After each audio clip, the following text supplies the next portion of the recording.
Shalom sahabat Kalimatulu dimanapun berada. Apa kabar sahabat Kalimatulu semua? Saya berharap sahabat semua ada dalam keadaan sehat dan selalu di dalam pertolongan Tuhan kita Yesus Kristus. Terus dukung perkembangan channel ini dengan cara like, komen, dan subscribe.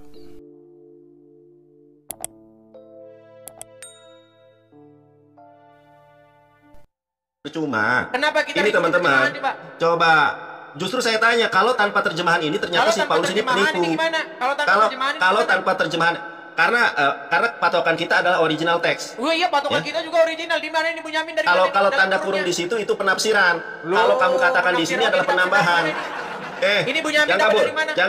jangan kabur. Ini Bunyamin dapat dari mana? Kalau satu-satu, Edis, satu-satu. Ini Bunyamin dapat dari mana? Enggak, tadi kamu katakan di dalam Islam boleh berbohong di dalam memang tiga hal. memang Ternyata, nyata, bentar dulu, sabar dulu. Teman-teman tap layar ya sampai 1 M ya. Memang nyata dalam agama Islam boleh ini berdusta. kamu mau berdiskusi atau tidak? Lah, takut. Kena mental. Yang takut lu. Kena mental. Ternyata yang mengajarkan kebohongan dan tipu daya dalam segala hal itu adalah Rasul palsu dari Tarsus. Ini ayatnya 2 Korintus 12:16. Nandar. 2 Korintus 12. Ya udah itu sebagai pemanasan aja. Udah. Apakah kita bisa berpatokan kepada terjemahan? Kamu kan udah kepentok Nandar, kamu. sekarang saya tanya sama kamu. Apakah kita bisa menyandarkan sepenuhnya kepada kamu terjemahan? kan tadi saya bilang gini, Dis. Tadi kan saya bilang, ya kan, Edis pemanasan dulu. Terus kamu membuat sebuah narasi bahwa Islam ini dibolehkan berbohong dalam 3 hal. Loh, gitu sekarang kan. saya tanya benar Terus, nggak itu? iya, sebentar dulu. Sebentar, boleh, memang benar Jangan apa dipotong. memang Ini saya belum betul? selesai. Sebentar, Ini saya belum selesai, jangan dipotong. Saya belum selesai, jangan dipotong. Sekarang saya Saya tanya, belum memang selesai. betul atau tidak Iya. Islam boleh berbohong? Saya belum selesai, jangan dipotong. Makanya panik Nanda. panik Edis, panik ya teman-teman. Lihat Edis, Edis, dengarkan saya, teman-teman, perhatikan ya. Dengarkan saya. Kenapa sih kamu kalau sama muslim yang awam kristologi, kamu begitu tenangnya menghadapi? Kenapa menghadapi saya kamu nggak tenang gitu loh? Boleh berdusta dalam 3 hal. Betul tidak? Si Paulus adalah sumber kebohongan dan kesesatan dalam Kristen. Saya tunjukkan ayatnya. Mana? Ini ayatnya. Nah, teman-teman, coba perhatikan ya. Sekarang kita baca 2 Korintus 12 ayat ke-16. Baiklah aku sendiri tidak merupakan suatu beban bagi kamu, tetapi dalam kelicikanku aku telah menjerat kamu dengan tipu daya. Oke, baik. Ternyata si Itu Paulus berbicara dengan siapa? Sebentar, jangan dipotong dulu. Jangan dipotong. Aduh, dengan umatnya, dengan para pengikutnya. Ternyata si Paulus itu, aduh, nggak bisa diam ini. Saya tanya, dalam konteks itu dia bicara dengan siapa? Di dalam konteks ini, si Paulus berbohong di dalam segala hal atau tidak? Tipu daya dia. Oke, saya bacakan. Saya bacakan ayatnya. Macet. Kalau kita baca ayatnya secara penuh. Baik, saya mulai dari ayat 11. Dengar, saya baca dari Bukan hanya itu, satu lagi, Dis. Kenapa? Satu lagi. Kamu panik? Sekalian. Ini saya tunjukkan. Loh, panik siapa? Lu nggak bisa jawab kok. Saya justru memberikan data dan fakta yang sangat luar biasa. Iya, satu lagi. Nanti setelah itu kamu silakan bacakan. Silakan. Ya. Nah, si Paulus ini melegitimasi setiap macam tipu daya dan kebohongan. Kita bisa lihat juga di dalam Roma. Ya, kita lihat nih. Roma 3 ayat ke-7. Ya, bentar ya, ini layar saya kenapa? Coba perhatikan. Tetapi jika kebenaran Theos oleh dustaku semakin melimpah bagi kemuliaannya, mengapa aku masih dihakimi sebagai orang berdosa? Ternyata si Paulus melegitimasi setiap macam kebohongan. Kalau kebohongan itu untuk kemuliaan Dewa Theos, maka tidak masalah, jangan dihakimi sebagai orang berdosa. Satu. Yang pertama tadi, saking malunya Edis, perhatikan saya, saking malunya LAI dengan sikap dan sepak terjang Paulus, itu ditambahkan kamu katakan. Makanya di dalam bahasa Yunani tidak ada itu kamu katakan. Kok bisa itu ditambahkan kamu katakan? Satu kali lagi, coba perhatikan ini. Jangan kabur kau, perhatikan. Ya, Wahyu, perhatikan ini ya, Wahyu 22 ayat 18. Nah, perhatikan ini. Jangan bengong kau. Aku bersaksi kepada setiap orang yang mendengar perkataan-perkataan nubuatan dari kitab ini, jika seorang menambahkan sesuatu kepada perkataan-perkataan ini, maka Allah akan menambahkan kepadanya malapetaka yang terus. Aduh, di mana dari situ Allah, Nanda? Aduh, udah panik belum selesai. Oke dah. Oke, Dis. Nanti setelah itu kita sudah bisa ditanggapi? Aduh, silakan. Sudah bisa ditanggapi? Panik? Mau saya tanggapi? Iya, silakan. Silakan, silakan.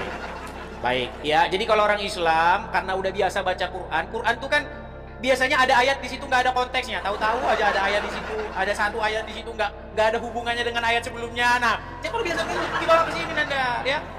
Kalau baca Bible dibaca konteksnya, ya kan? Baca dong ayat sebelumnya, kemudian ayat sesudahnya, biar ngerti. Jangan seperti baca Quran, baca aja Quran tahu-tahu ada nongol ayat di situ. Step layar guys, step layar guys, step Gak ada layar. hubungannya dengan ayat sebelumnya, gak ada ayat hubungan dengan ayat Sampai sesudahnya. 1 M. Jadi jangan dibicara, biasakan. Baik, saya tangkap ya Nandar ya. Gini. Ya, silakan. Tadi kamu mengutip dari Roma 3 ya, bagaimana di situ dikatakan bahwa jikalau karena dustaku ya, sebentar. Itu ada di Roma 3 ayat. Saya bacakan. Nih, saya bacakan ya Nandar ya, saya bacakan. Kita lihat terjemahan yang lain ya. Terjemahan itu ada banyak nih ya. Nih. Kita pakai terjemahan TSI. Kita mulai dari ayat yang setidak-tidaknya 3 ayat dari terjemahan lagi guys. Nih, perhatikan. Tetapi ada sebagian orang Yahudi yang berkata, kita ini bangsa pilihan Allah. Lalu mengapa Allah marah kepada kita kalau kita berbuat dosa? Bukankah hal itu masih memuliakan Allah? Karena dosa kita itu menunjukkan bahwa Dia baik hati dan setia menepati janji-janjinya. Nah, dengan begitu, Allah seharusnya tidak boleh marah dan menghukum kita karena dosa tersebut. Saudari-saudari, perhatikan ini. Pikiran seperti itu hanyalah pendapat manusia dan sama sekali salah. Kalau Allah tidak bersikap adil kepada semua manusia, Dia tidak dapat menghakimi dunia ini. Pertanyaan tadi ini dalam terjemahan lain bunyinya begini. Pertanyaan tadi dapat dijelaskan lagi dengan contoh ini. Dengan contoh ini. Orang berkata, kalau saya berdosa dengan menipu orang, perbuatan itu masih menunjukkan bahwa Allah selalu benar. Berarti dosa saya tetap memuliakan Allah. Jadi Allah tidak adil kalau Dia menghukum saya karena dosa itu. Jadi maksudnya begini Nandar. Maksudnya itu kalau aku dijelasin kau nggak mau. Iya silakan. Percuma Jangan saya panik jelasin dong. ngapain. Silakan. Tapi gini, Ya, intinya begini Edis. Nandar. Yang Ya, kamu Edis. kutip itu adalah sebuah kesalahpahaman kamu terhadap Berat ayat. saudara-saudara, berat. Ya kan? Intinya itu adalah ketidakpahaman kamu terhadap ayat. Karena ayat itu tidak berbicara Paulus Ya. mengajari orang berbohong. Tapi kalau Muhammad mengajari orang Islam berbohong, Aduh. saya bisa tunjukkan hadisnya dengan jelas. Saya juga bisa Bukan tunjukkan. interpretasi. Saya tidak membawa interpretasi. Sekarang saya tanya kamu Nandar, benar nggak Muhammad memang membolehkan orang Islam berdusta dalam 3 perkara? Ini waktu kamu sudah ngomong nanti selesai kamu itu. juga. Tuh, gimana sih? Gimana? Langsung Kamu selesaikan dulu. Selesaikan dulu tadi. Betul Selesaikan tidak dulu. Muhammad Kamu membolehkan orang Islam berdusta? iya, sekarang boleh di dalam Alkitab apakah boleh si Paulus bentar dulu di dalam ajaran Kristen apakah benar dibolehkan menipu dalam segala hal? Oh ya, kabur, takut kamu. Takut, jangan di-kick, jangan di-kick. Ceramahnya Ustaz Jangan di-kick. bagaimana? Jangan Nggak ada di-kick. sih, Jangan masa kamu ditanya di-kick. kamu nggak Aduh, mau si jawab? Edis. Sungguh nekat Kabur. yang nyata kamu, Nandar. Kabur, jangan kabur, Baik. Dis. Ya ini, silakan waktu kamu lah. Baik ya.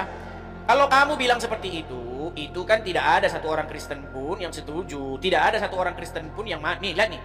Nih. Apakah boleh kita berbohong untuk menyembunyikan amal ibadah kita? Enggak boleh. Sebentar, yang ini. Nih. Nggak boleh. Aduh. Aduh. Dalam Islam, dalam peperangan, kalau musuh tangkap, antum ditawan lalu ditanya berapa jumlah pasukan Islam? 1 juta. Padahal sebenarnya cuma 1000. Kemudian yang kedua adalah memperbaiki 2 orang yang sedang bertengkar. Si A, si B sama lagi bertengkar lalu kita mendatang pada si A. Sebenarnya si B itu merasa bersalah. Cuma dia lebih tua, dia nggak mau mulai minta maaf. Padahal si B nggak bilang itu. Ini dibolehkan islah atau bayin namanya, memperbaiki 2 orang. Yang ketiga, pujian suami istri satu sama yang lain. Jadi bukan cuma istri, suami juga begitu. Jadi akhwat di belakang sana. Jadi boleh nggak berdusta dalam agama Islam? Oke, Nandar. baik. Ini waktu Nih, saya. Jangan kabur. Ini waktu saya. Sudah habis waktu, Bu Edis. Sudah habis. Ini waktu saya. Tuh. Nandar, Waktu boleh saya. berdusta dalam agama Islam? Waktu saya. Boleh nggak berdusta dalam agama Islam? Loh, ini waktu saya. Kenapa kamu Nandar takut? mau lari-lari, Loh, kan iya, nggak mau dia. Kenapa Ini kamu waktu saya. lari-larian? Enggak. Ini waktu saya. kenapa kamu lari-larian? Waktu saya. Ini waktu saya. Loh, iya, makanya Kenapa saya kamu tanya, nggak mau? boleh Ini nggak waktu Islam saya.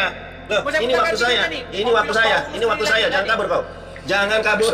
Ini waktu saya. Kenapa lu? Kamu kok kooperatif? Kamu kok nggak kooperatif? Kamu kok nggak kooperatif? Ini waktu saya. Ulang. Nandar panik. Ulang. Nandar panik. Ulang. Edis jangan panik. Edis jangan panik. Ditanya Edis itu jangan nggak panik. mau Mau jawab. diskusi atau tidak? Ditanya Mau itu diskusi nggak atau tidak? mau jawab. Mau diskusi atau tidak? Mau jawab. Mau diskusi Ayo, atau tidak? ayo, gimana? Ayo, Kamu gini. kejang-kejang, Kalau gelagapan. kamu diskusi dengan yang lain, kamu Coba saya kamu tanya, kalau boleh diskusi berdusta dengan nggak? yang lain, kamu begitu tenang Boleh loh. berdusta Kamu nggak? diskusi, Boleh kamu berdusta diskusi nggak? sama yang lain. Saya Saya boleh tanya jelaskan dulu, atau boleh tidak? berdusta nggak dalam Saya Islam? boleh. Ini waktu saya. Kamu Boleh nggak saya mau jawab, memaparkan jawab enggak? dulu, jawab Kamu dulu. nggak Jawab mau, dulu. takut Jawab kamu. dulu. Jawab dulu itu. Boleh Takut berdusta kamu. nggak? Dari waktu Boleh saya, berdusta nggak dalam 3 hal? waktu saya. Ini waktu saya. Boleh Diam dulu. berdusta nggak dalam Diam dulu. 3 hal? Aduh, waktu Jawab saya. itu, boleh Waktu berdusta saya, nggak dalam waktu 3 hal? saya. Saya mau menjelaskan, boleh atau tidak? Nandar takut. Aduh, macet. Nandar takut. Edis mentok. Nandar nggak berani. Edis, Tidak ada, Edis, tidak ada orang Kristen yang bisa menghadapi Nandar. Tapi Nandar mencet. Edis, pupu Mencet. kamu. Coba perhatikan. Ini Coba waktu saya. perhatikan. Boleh nggak berdusta? Mau diskusi atau tidak? Boleh Mau nggak diskusi atau berdusta tidak? dalam 3 hal? Diskusi mau atau tidak? Boleh nggak berdusta dalam 3 hal? Ada timernya apa enggak? Boleh nggak berdusta dalam 3 hal? Paulus membolehkan berdusta Boleh atau nggak tidak? berdusta dalam 3 hal? Paulus boleh mendusta. Enggak. Membolehkan berdusta Nggak dalam boleh, kitab. nggak Makanya boleh. si Oke, Paulus sudah membolehkan saya jawab. menipu. Sudah saya jawab kan? Saya mau jelaskan. Saya mau jelaskan sudah kenapa saya takut. jawab. Kenapa Pertanyaan sudah takut? saya jawab. Sekarang Kenapa baca. takut? Boleh nggak berdusta? Kenapa takut? Kenapa Boleh nggak takut? berdusta dalam 3 hal? Kenapa takut? Kenapa Boleh takut nggak kamu? berdusta dalam 3 hal? Kenapa takut? Kalau kamu Nanda menghadapi menutupi muslim-muslim awam, kenapa kamu ajaran membiarkan mereka Muhammad. menjelaskan? Nanda Ini saya mau menjelaskan menutupi kenapa kamu tidak membolehkan. Ini Ayo, saya kamu mau tadi menjelaskan tanya sama Alkitabmu. saya, boleh nggak berdusta kata Paulus? Saya jawab tidak boleh. Kamu Ayo, si sekarang Paulus saya tanya membolehkan. balik. Roma Boleh 3 nggak ayat berdusta 7. menurut ajaran Muhammad? Roma 3 ayat 7 si Paulus Boleh membolehkan. nggak berdusta menurut ajaran Muhammad? 2 Korintus 12 ayat ke-16 si Paulus membolehkan menipu. Nah, takut Oke, dia selesai? sama saya loh. Kok selesai juga kabur? Loh, Edis kabur. sekarang kamu tanya sama Dia. saya. Saya Kamu tanya sama mau saya, memulai pakai boleh timer. nggak Kamu kan berdusta tadi yang minta kata timer. Paulus, saya jawab tidak. Si Paulus udah jangan kabur, Ya, kau, jangan kabur. udah, saya jawab Jangan tidak. kabur. Pakai timer. Udah, saya jawab tidak, kan? Pakai timer, diam dulu. Nah, sekarang Diam dulu. boleh nggak Ini saya mau berdusta ngomong. menurut Saya ajaran mau Muhammad? ngomong Ayo. gimana? Kita mau diskusi atau tidak? Pakai data Loh, diskusi. kamunya yang tidak Loh, mau menjawab. Saya mau menunjukkan bahwa si Paulus melegitimasi segala Nah, bentuk itu kan penipuan ada, dan itu kan kedustaan. pendapat asumsi Kok pribadi. ini Alkitab? Masa Itu kan kamu tidak asumsi percaya dengan pribadimu. Alkitab, Edis? Baik, silakan di situ. Tunjukkan Kamu di nggak situ percaya di mana dengan Paulus Alkitab. mengatakan, kalian orang Iya, Kristen boleh saya berdusta. mau Ayo. menjelaskan. Silakan. Baik, oke, dimulai dari awal ya, karena kamu tadi ini. Oke, dimulai dari awal. Silakan. Nggak, kita diskusi baik-baik, pakai timer. Kamu sama Ustadz Wapi tenang, sama yang lain tenang. Kenapa Loh, kamu menghadapi ditanya saya kok aja, kamu panik? jawab, Loh, loh.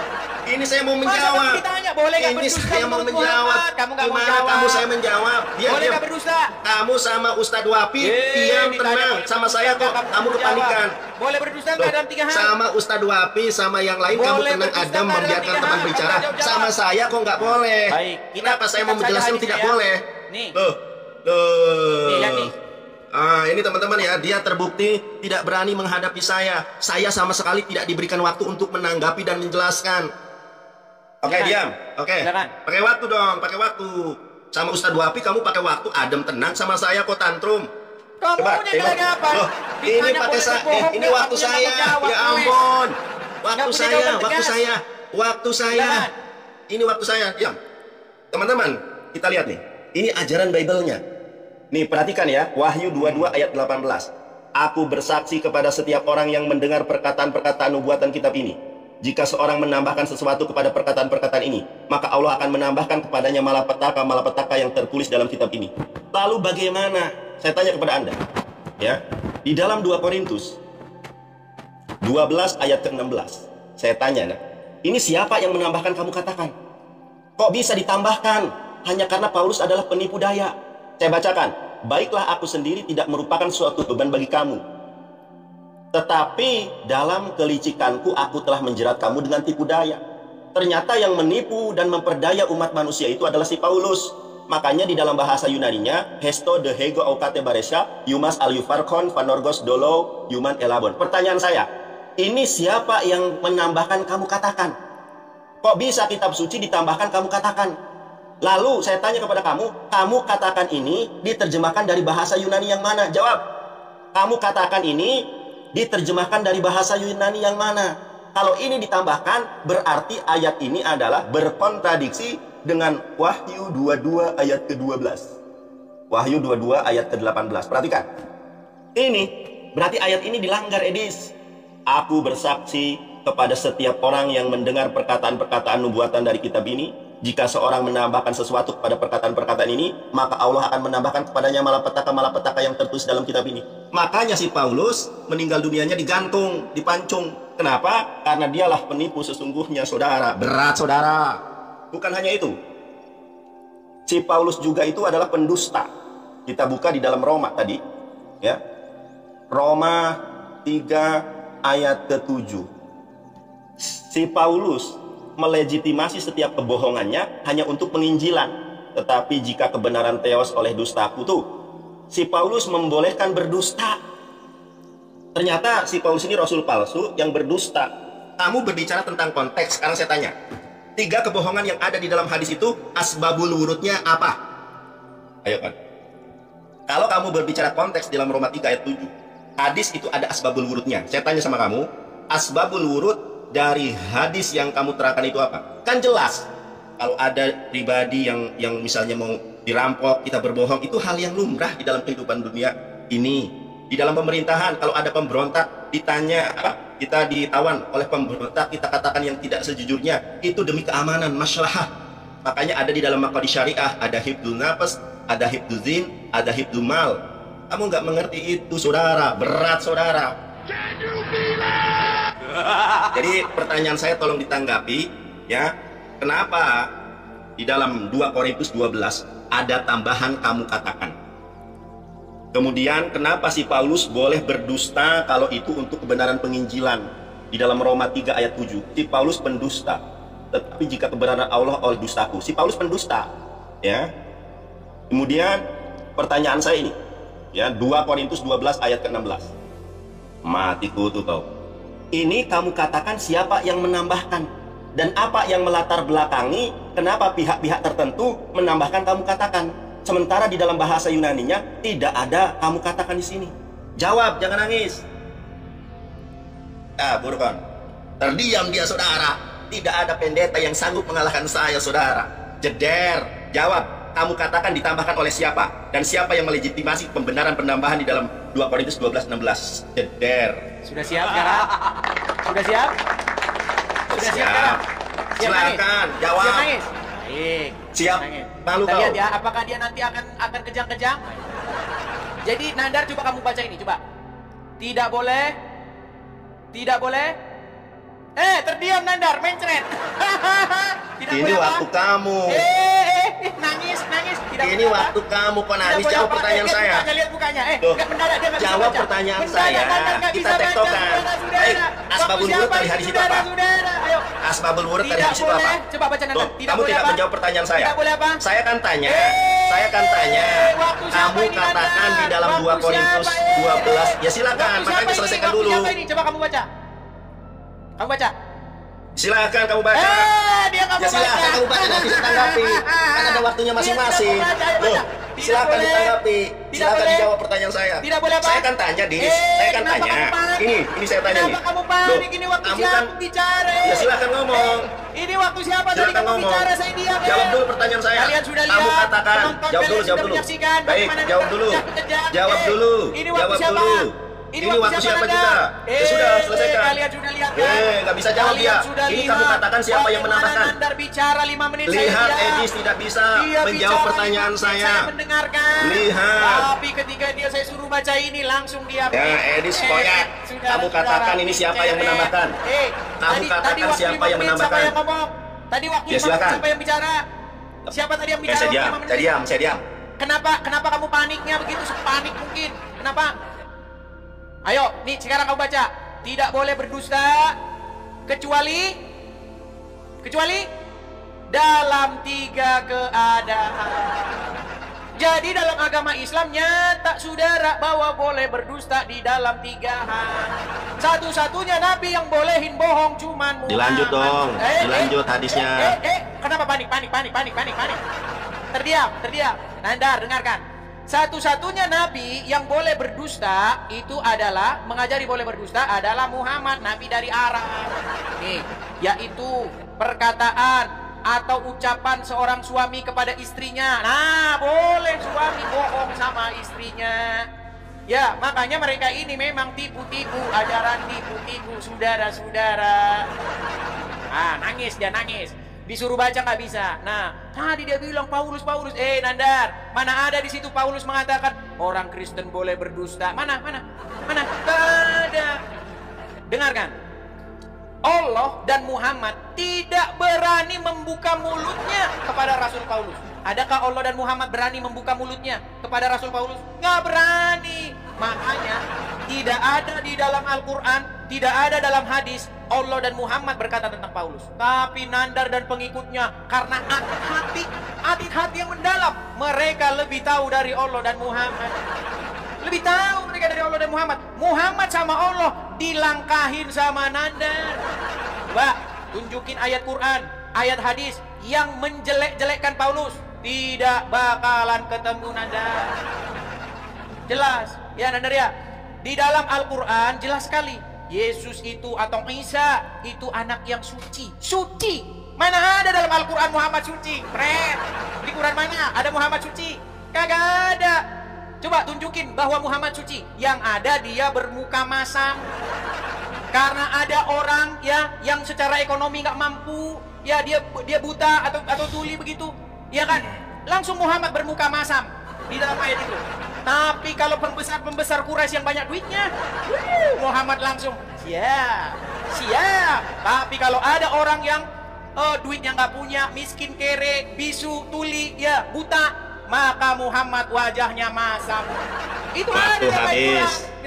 Panas. Waktu habis. Anda panas, Mulai sekarang. Anda panas, Nggak panas. panas, Udah, terima dingin, saya. panas, Terima. Diam. Panas dingin, Anda Nah, panas diam. dingin. Ini waktu saya.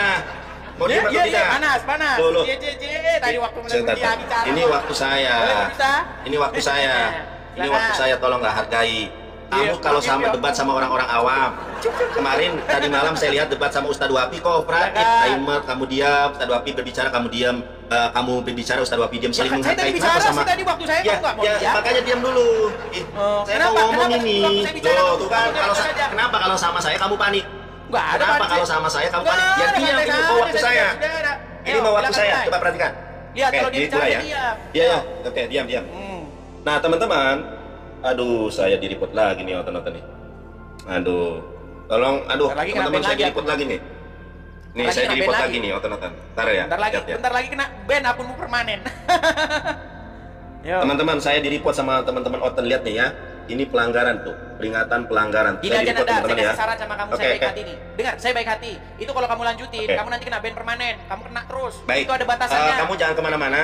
Ya, kamu jangan kemana-mana. Aku mau turun dulu nanti Gini, naik lagi. saya ya. mau Awas, saya mau jangan. nganter sekolah.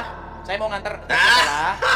Loh, Kabur. katanya mau berehat dulu sejenak. Aduh, belum Loh, dengar, selesai. ini. Udah kabur Loh, dia. benar. Nggak apa-apa, mau lanjut nggak apa-apa. Kalau mau akunmu ke Aduh, ban permanen, alasan nggak apa-apa, kau. saya lanjut.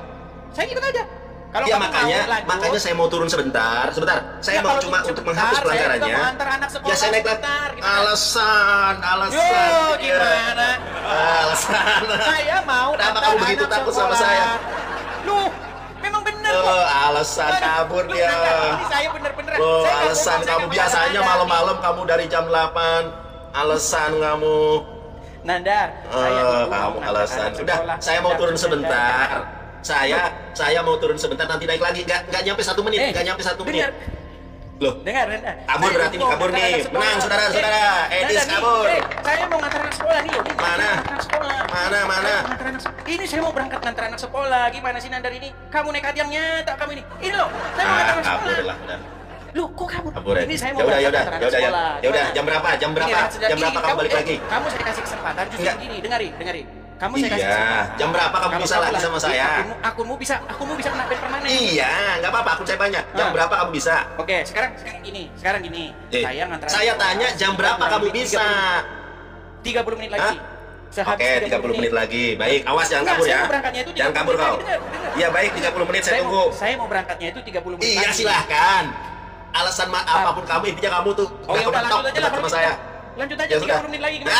Itu kan alasan itu kan. Aduh, giliran lanjut. Aduh, katanya bukan anak sekolah. Lanjut 30 Sekarang menit, lanjut enggak? aja. Loh, kan Sekarang saya mau Nandar berangkat lanjut aja. 30 menit Tadi lagi. katanya mau nganter anak sekolah. Plan. Iya 30 menit lagi. Aduh. Loh, ini orang Udah, gimana gini, sih? udah. Saya Ya udah, mau udah. nganter, Sudah, 30 baik. menit lagi. Siap, 30 menit lagi. Aku turun dulu nanti naik lagi iya, ya. maksudnya begini, saya itu belum berangkat sekarang, 30 menit lagi saya akan ngantar anak sekolah. 30 menit lagi. Ya, iya makanya kan masih ada 30 menit lagi. Saya turun nggak nyampe Bukan 30 menit, 1 menit lagi. juga. Ini gimana sih nggak nyambung? Aduh, Nandar, kabur ini- alas. Ya udah. Oke. Ya udah. 30 menit dari 30 menit mulai. lagi. Ya, loh. 30 menit lagi saya akan ngantar sekolah. Dan Iya, ngantarnya 30 itu menit butuh lagi, kan? waktu 30 menit, berarti masih 1 jam saya rehatnya. Iya. Kan kamu masih 30 menit lagi nganter. Ini 30 menit kan, berarti jam, kalau di sini jam 23.30. Saya turun sebentar, nggak sampai 5 menit, cuma 1 menit Oh ya doang. sudah, silakan, silakan. Saya turun sebentar ya teman-teman ya. Saya turun sebentar, jangan kabur kau. Ya. Berat saudara-saudara. Aduh, benar-benar nekat mereka ini ya. Ya, begitulah teman-teman. Sudah datang Arif Mo.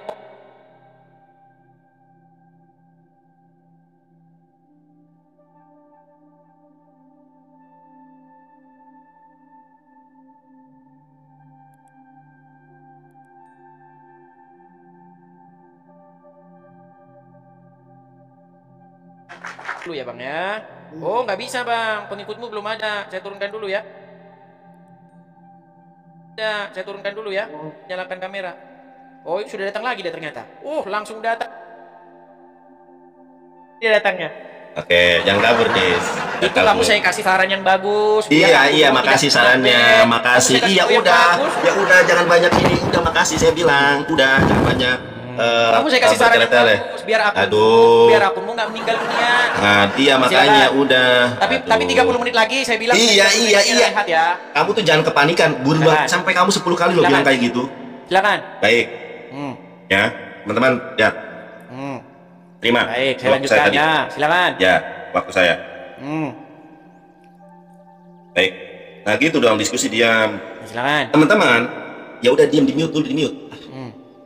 Di mute waktu saya ngomong. Teman-teman perhatikan ini ya. Ternyata, mohon maaf Edis, Rasul Paulus ini adalah sumber dari segala macam tipu daya. Coba kamu perhatikan ini. LAI atau pihak manapun sampai malu, Dis. Ini menambahkan kamu katakan. Coba teman-teman Kristen, ini adalah era digital. Coba cek di dalam original teksnya. Kamu katakan ini diterjemahkan dari bahasa Yunani yang mana? Karena original teks dari Perjanjian Baru adalah bahasa Yunani.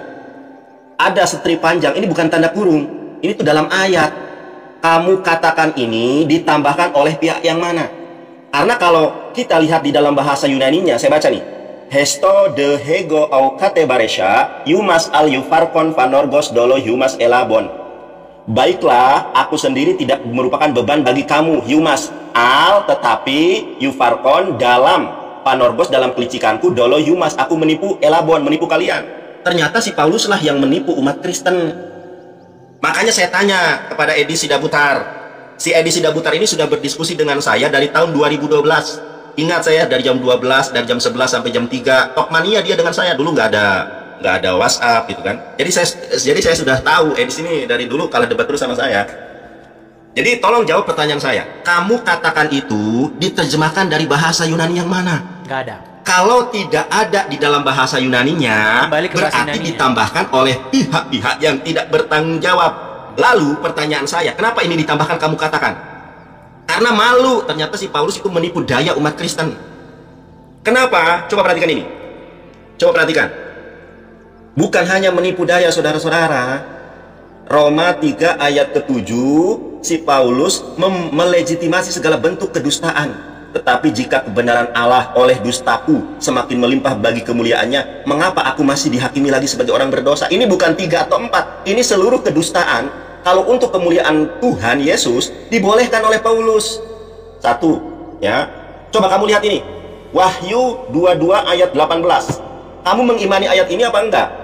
Aku bersaksi kepada setiap orang yang mendengarkan perkataan-perkataan nubuatan dari kitab ini. Jika seorang menambahkan sesuatu kepada perkataan-perkataan ini, maka Allah akan menambahkan kepadanya malapetaka-malapetaka yang tertulis dalam kitab ini. 19. Dan jika seorang mengurangkan sesuatu dari perkataan-perkataan dari kitab nubuatan ini, maka Allah akan mengambil bagiannya dari pohon kehidupan dan dari kota kudus seperti yang terus dalam kitab ini. Nah, pertanyaan saya, tolong saya ulangi lagi biar teman-teman Kristen yang di bawah paham. 2 Korintus 12:16. Ya. Ini pertanyaan saya pertama ya. Kamu katakan diterjemahkan dari bahasa Yunani yang mana? Tolong jawab. Ini diterjemahkan dari bahasa Yunani yang mana? Hesto de ego katebaresha, hesto de ego hou katebaresha, yumas al yufarkon panorgos dolo yumas elabon. Kalau tidak ada di dalam original teksnya, kenapa LAI menambahkan kamu katakan? Atas dasar apa LAI menambahkan kamu katakan? Apa karena malu dengan perkataan si Paulus? Dalam kelicikanku telah menjerat kamu dengan tipu daya. Coba, itu pertanyaan saya. Jangan kabur kau. Sudah saya bilang, tidak ada pendeta di muka bumi yang sanggup mengalahkan saya. Bukan karena saya hebat, tetapi karena Paulus mengajarkan kalian menipu daya dan berdusta. Roma 3 ayat ke-7, 2 Korintus 12 ayat ke-16. Terdiam dia saudara, berat-berat saudara. Oke, karena Edi sudah panik, kita nyanyiin lagu dulu ya. Ada yang baru, galongan rindu, coba dengar lagu. Edi panik.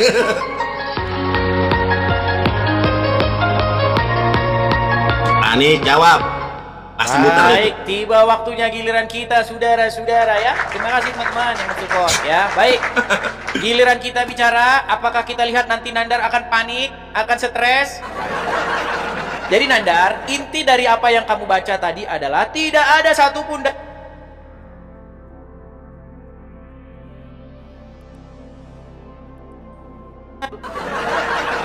betul atau tidak? Dari yang apa yang kita tadi baca, adakah di situ Paulus boleh mengajari orang berbohong? Tidak ada, saudara-saudara. Nggak ada. Tetapi di situ adalah bagaimana Paulus mengatakan bahwa kalau kedustaan kemuliaan Allah oleh dustaku semakin melimpah, mengapa aku masih dihakimi? Makanya lihat konteksnya. Konteksnya adalah bagaimana mungkin itu bisa terjadi. Makanya ada kata-kata tetapi. Nggak ada kaitannya sama sekali dengan boleh berdusta. Gimana sih? Tetapi jelas-jelas di dalam ajaran agamamu boleh nggak berdusta dalam 3 hal. Macet. Dan kalau ditanya, boleh nggak Muhammad membolehkan berdusta nggak dalam 3 hal? Diam, rekam. Teman-teman rekam dan nanti bagikan DVD masing-masing. Coba, apakah Nandar terbungkam mulutnya? Nah, dengarkan, Nandar. Benarkah Muhammad membolehkan orang Islam berdusta di dalam 3 hal? Macet. Nandar macet. Lagi teman-teman, rekam lagi ya. Rekam, videonya langsung dibagikan, upload di YouTube TikTok kalian masing-masing. Dengar Nandar. Yonatan Nandar yang konon katanya pendebat muslim dari tanah Pasundan yang tidak terkalahkan. Saya mau tanya, jangan senyum-senyum, saya mau tanya. Benarkah Muhammad mengajari orang Islam boleh bohong, boleh dusta, boleh tipu-tipu di dalam 3 perkara? Jawab. Terdiam Nandar, terdiam. Berat saudara, terdiam. Oke, kita langsung dengar saja ceramah ustadznya teman-teman ya. Jadi Nandar ini udah malu dengan ajaran agama Islam. Malu dia. Nggak mau ngaku boleh berbohong dalam 3 perkara. Baik, ini Nandar ya. Kalau kamu tidak percaya bahwa ajaran agama Islam itu boleh berdusta, dengarkan. Nabi SAW dibolehkan berbohong itu di 3 hal. Maksudnya di sini bukan disuruh orang berbohong, tidak. Tapi kalau terjadi ini, itu masih ada celah dibolehkan mengucapkan, tapi ulama merincikan. Yang pertama, apabila menghadapi musuh. Nah, apabila menghadapi musuh. Nandar ini kan menghadapi musuh nih. Dia menghadapi musuh. Makanya dia bohong terus. Kenapa? Karena memang Muhammad ngajari. Aduh, tahu nggak Nandar? Apa kata Injil? Jika iya, katakan iya. Jika tidak, katakan tidak. Apa yang lebih daripada itu berasal dari si jahat. Nggak boleh berdusta. Nggak boleh. Bahkan di dalam Bible dikatakan, tipu tidak ada dalam mulutnya, tapi di dalam mulut Muhammad, dia yang ngajarin boleh bohong dalam 3 hal. Walaupun ayat Al-Quran berkata di dalam surat Al-Ahzab nomor 70, ya ayyuhallazina amanu, wahai orang-orang yang beriman, ucapkanlah perkataan yang benar. Itu kata Al-Quran. Tapi Muhammad mana dengar kata Al-Quran? Mana Muhammad dengar? Tapi Muhammad membolehkan umat Islam berdusta, menipu dalam 3 hal. Dan sekarang Nandar lagi mempraktekannya, saudara-saudara. Bahkan kata Muhammad, setan yang mendampingi Muhammad, kan ada jin Korin itu, Korin pendampingnya Muhammad, setan sudah masuk Islam. Makanya teman-teman jangan salah. Kalau ajarannya Muhammad ya mirip-mirip dengan ajaran Coba, apa kata Yesus? Iblis adalah bapak segala dusta. Iblis menurut Yesus bapak segala dusta. Dan kata Muhammad, setan yang mendampingi Muhammad sudah masuk Islam. Ada hadisnya, setan yang mendampingi Muhammad udah jadi Islam. Ya makanya Waktu habis Edis. Nangis. Wajahnya waktu habis. Udah, aku dari tadi biasa aja. Udah, diterima waktunya. Silakan.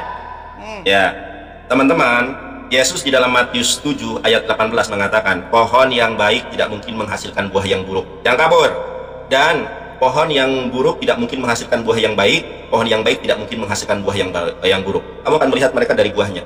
Si Paulus ini buahnya adalah pendusta. Murid-murid Yesus, Stefanus. Teman-teman tahu nggak, di dalam Kristen itu ada seorang pengikut Yesus yang martir, namanya Stefanus. Makanya banyak sekali pihak oknum yang menggunakan nama Stephen. Ada Stephen Indrawibowo dan lain sebagainya. Stefanus itu meninggal dunia, dirajam. Karena kenapa? Dipitnah oleh rasul palsu, yaitu Paulus. Kita lihat, pertanyaan saya teman-teman tidak ada dijawab sama Edis. Kamu, kata Yesus, balok di bola matamu nggak kelihatan, semut di seberang lautan kamu kelihatan. Jelas-jelas bapak dari segala dusta itu adalah rasul palsu Paulus. Makanya setiap rasul itu ada nama bapak dan ibunya. Coba kamu sebutkan siapa nama bapak dan ibu dari Rasul Paulus. Rasul Paulus itu diduga adalah anak hubungan zina, makanya nggak ada silsilahnya. Nah, terdiam dia saudara. Oke, kita lihat nih ya. Saya akan tanya sama Edis. Ini pertanyaan saya. Pertanyaan saya penuh data, bisa dilihat. Bukan dari rekaman yang dipotong. Ini adalah sola scriptura. Kebenaran firman Tuhan di dalam Alkitab adalah mutlak menurut orang Kristen. Kenapa orang Kristen di dalam 2 Korintus 12 ayat ke-16 ini kok ditambahkan? Katanya sola scriptura, kok ditambahkan? Teman-teman perhatikan. Saya kan tanya, kenapa tidak dijawab? Edis, kamu katakan ini bahasa Yunaninya apa? Rekam teman-teman, Edis tidak bisa menjawab. Kamu katakan ini dalam bahasa Yunaninya apa? Terdiam dia saudara, berat. Di dalam bahasa Yunaninya nggak ada kamu katakan. Ini era digital, kamu boleh melihat bubble hub atau bubble apapun lah. Ya, ini nggak ada. Kenapa pihak LAI atau siapapun menambahkan kamu katakan? Begitu malunya kah dengan kelicikan Paulus dan tipu daya Paulus? Inilah bapak segala dusta saudara. Baiklah, aku sendiri tidak merupakan suatu beban bagi kamu, tetapi dalam kelicikanku aku telah menjerat kamu dengan tipu daya. Saya tunjukkan kepada kamu, si Paulus itu adalah rasul palsu. Ya, makanya dia berdusta. Kita lihat nih apa kata Yesus. Matius 7 ayat ke-15. Perhatikan teman-teman. Ya, waspadalah terhadap nabi-nabi palsu yang datang kepadamu, murid-murid Yesus, dengan menyamar seperti domba, tetapi sesungguhnya mereka adalah serigala buas. Tidak ada nabi yang mendatangi para rasul Yesus yang menyamar seperti domba kecuali Paulus, tetapi mereka adalah serigala yang buas. Si rasul Paulus ini, kalau kita lihat di dalam kisah para rasul 13 kalau nggak salah, coba kita lihat dulu ya. Kisah para Rasul 3 ayat ke, saya lupa ya, bentar ya, saya lupa ayatnya ya. Oke, sebentar, saya mah lupa ayatnya, bentar ya. Panik. Sebentar, bentar dulu. Panik. Kita lihat teman-teman ya, saya lupa teman-teman, sebentar ya. Belupa. Kita lihat. Lupa. Nah, sabar dulu. Nangis, Nandar nangis. Oke, nanti ya. Nangis. Bentar dulu. Nangis dia. Oke, sebentar ya, saya lupa. Sebentar. Lupa. Oh ya, ini nih teman-teman, kita lihat nih. Udah ingat. Nah ini teman-teman lihat ini ayatnya.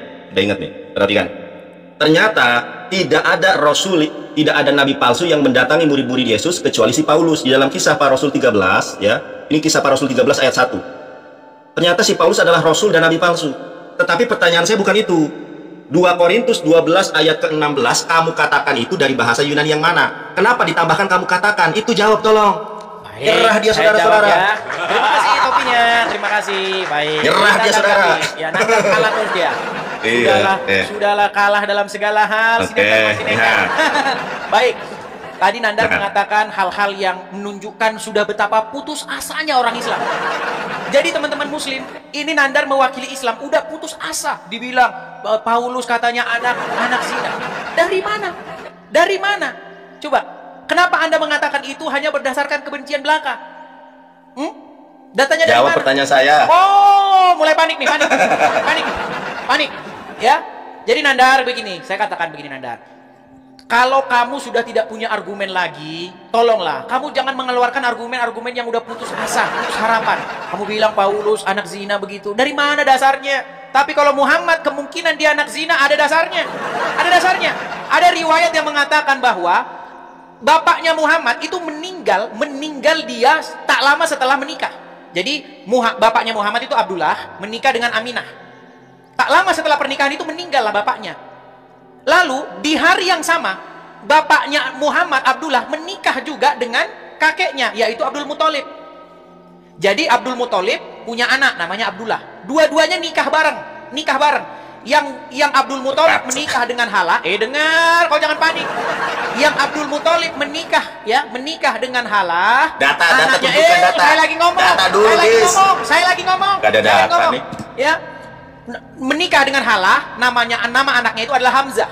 Sedangkan Abdullah nikah dengan Aminah, nama anaknya itu adalah Muhammad. Tapi perbedaan umur Muhammad dengan Hamzah itu 2 tahun. Tapi bapaknya sudah meninggal lama. Baik, teman-teman, ya itulah teman-teman ya. Ini karena sudah nunggu ya, karena kita kabur, gak bisa jawab, kabur. Kabur, gak bisa jawab, kabur. Jawab, kamu katakan dari pasangan yang mana? Waktu siapa ini? Waktu siapa? Aduh, teman-teman sabar ya. Nandar, karena sudah ditunggu, kita tunggu, nanti kita lanjut. 30 menit. Mari kita simak apa yang diungkapkan oleh Profesor dan cendekiawan Muslim yang satu ini.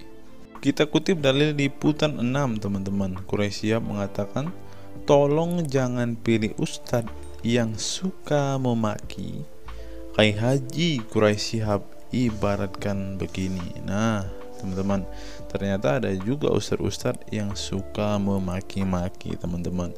Bisa jadi ini adalah salah satu oknum yang dikatakan oleh Habib Kribo tadi, teman-teman, di mana mereka seakan-akan orang yang paling beriman, paling beragama, dengan kepalanya ada titik hitam dan juga jenggotnya sampai panjang ke lantai, kata Habib Kribo tadi kan, teman-teman.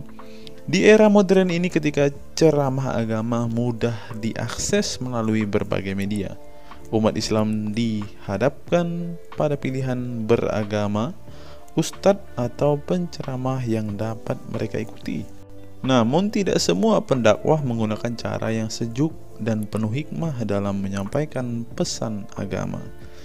Menanggapi fenomena ini, wah ini ternyata sebuah fenomena nih, teman-teman. Berarti sudah sering terjadi nih, teman-teman. Profesor Kiai Haji Quraisy Shihab, seorang cendekiawan Muslim, terkemuka menekankan pentingnya memilih ustadz yang tidak memaki-maki dalam dakwahnya. Quraisy Shihab mengingatkan bahwa dakwah adalah ajakan kepada kebaikan yang harus disampaikan dengan cara yang baik pula. Ia menekankan pentingnya mencontoh akhlak Nabi Muhammad SAW yang selalu lemah lembut dalam menyampaikan ajaran Islam. Mengutip sabda Nabi Muhammad, barang siapa yang beriman kepada Allah dan hari akhir, hendaklah ia berkata baik atau diam.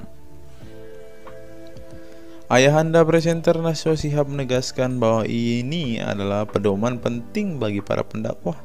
Kata-kata yang baik dan penuh hikmah lebih efektif dalam menyentuh hati dan menggerakkan orang untuk berubah ke arah yang lebih baik. Dalam dakwah, seringkali ditemukan penceramah yang menggunakan kata-kata yang keras dengan alasan untuk menegur atau mengingatkan umat. Namun, Profesor Quraisy Shihab mengingatkan bahwa cara ini justru bisa menimbulkan antipati dan menjauhkan orang dari ajaran agama Islam yang seharusnya penuh kasih sayang dan rahmat. Menukil Islam.co, Quraisy Shihab menjelaskan hal yang menarik ketika ditanya seseorang terkait kriteria ustadz yang tepat untuk dijadikan panutan atau sebagai penceramah. Mantan rektor lain, sekarang UIN, Syarif Hidayatullah Jakarta, ini menjelaskan dengan penuh kasih ibarat seorang bapak menasihati anaknya. Pilihlah ustadz yang menganut paham moderat. Anda tidak akan mendengar makian, tutur mantan Menteri Agama ke-16 masa Presiden Soeharto ini. Quraisy menjelaskan bahwa ustadz yang wasatiyah akan terbuka untuk dikritik dan tidak fanatik dengan satu pandangan dan menilai pandangan yang orang lain salah. Quraisy menjelaskan bahwa ustadz wasatiyah akan terbuka untuk dikritik dan tidak fanatik dengan satu pandangan dan menilai pandangan orang lain salah. Ustadz yang wasatiyah memahami bahwa jalan menuju agama itu besar dan memiliki jalan-jalan kecil untuk menuju jalan besar itu. Karena dalam rincian ajaran agama yang Tuhan tanyakan adalah hasilnya, misalnya 5 tambah 5 10, tapi bisa juga 7 tambah 3 lanjutnya. Salah satu ciri ustadz yang wasatiyah menurutnya adalah berpengetahuan luas. Ustadz yang berpengetahuan luas akan mampu menilai dan menghargai suatu pendapat, sedangkan ustadz yang sempit pengetahuannya akan mudah menyalahkan. Semakin luas pengetahuan seseorang, semakin besar toleransinya. Semakin sempit, semakin bodoh tandasnya. Nah, teman-teman muslim, silahkan kalian mau milih ustadz yang modelnya seperti ini. Karena ustadz yang berilmu itu seperti yang dikatakan oleh Bapak Quraisy Shihab ini, bahwa mereka pasti adalah orang yang sangat toleransi. Tetapi jika ustadzmu kamu dapati tidak bisa bertoleransi atau orang yang intoleran, maka mereka bisa dikatakan ustadz yang BODOH, kata Quraisy Shihab. Nah, pertanyaannya adalah, apakah Zuma termasuk standar ustadz yang baik atau ustadz yang toleran? Mari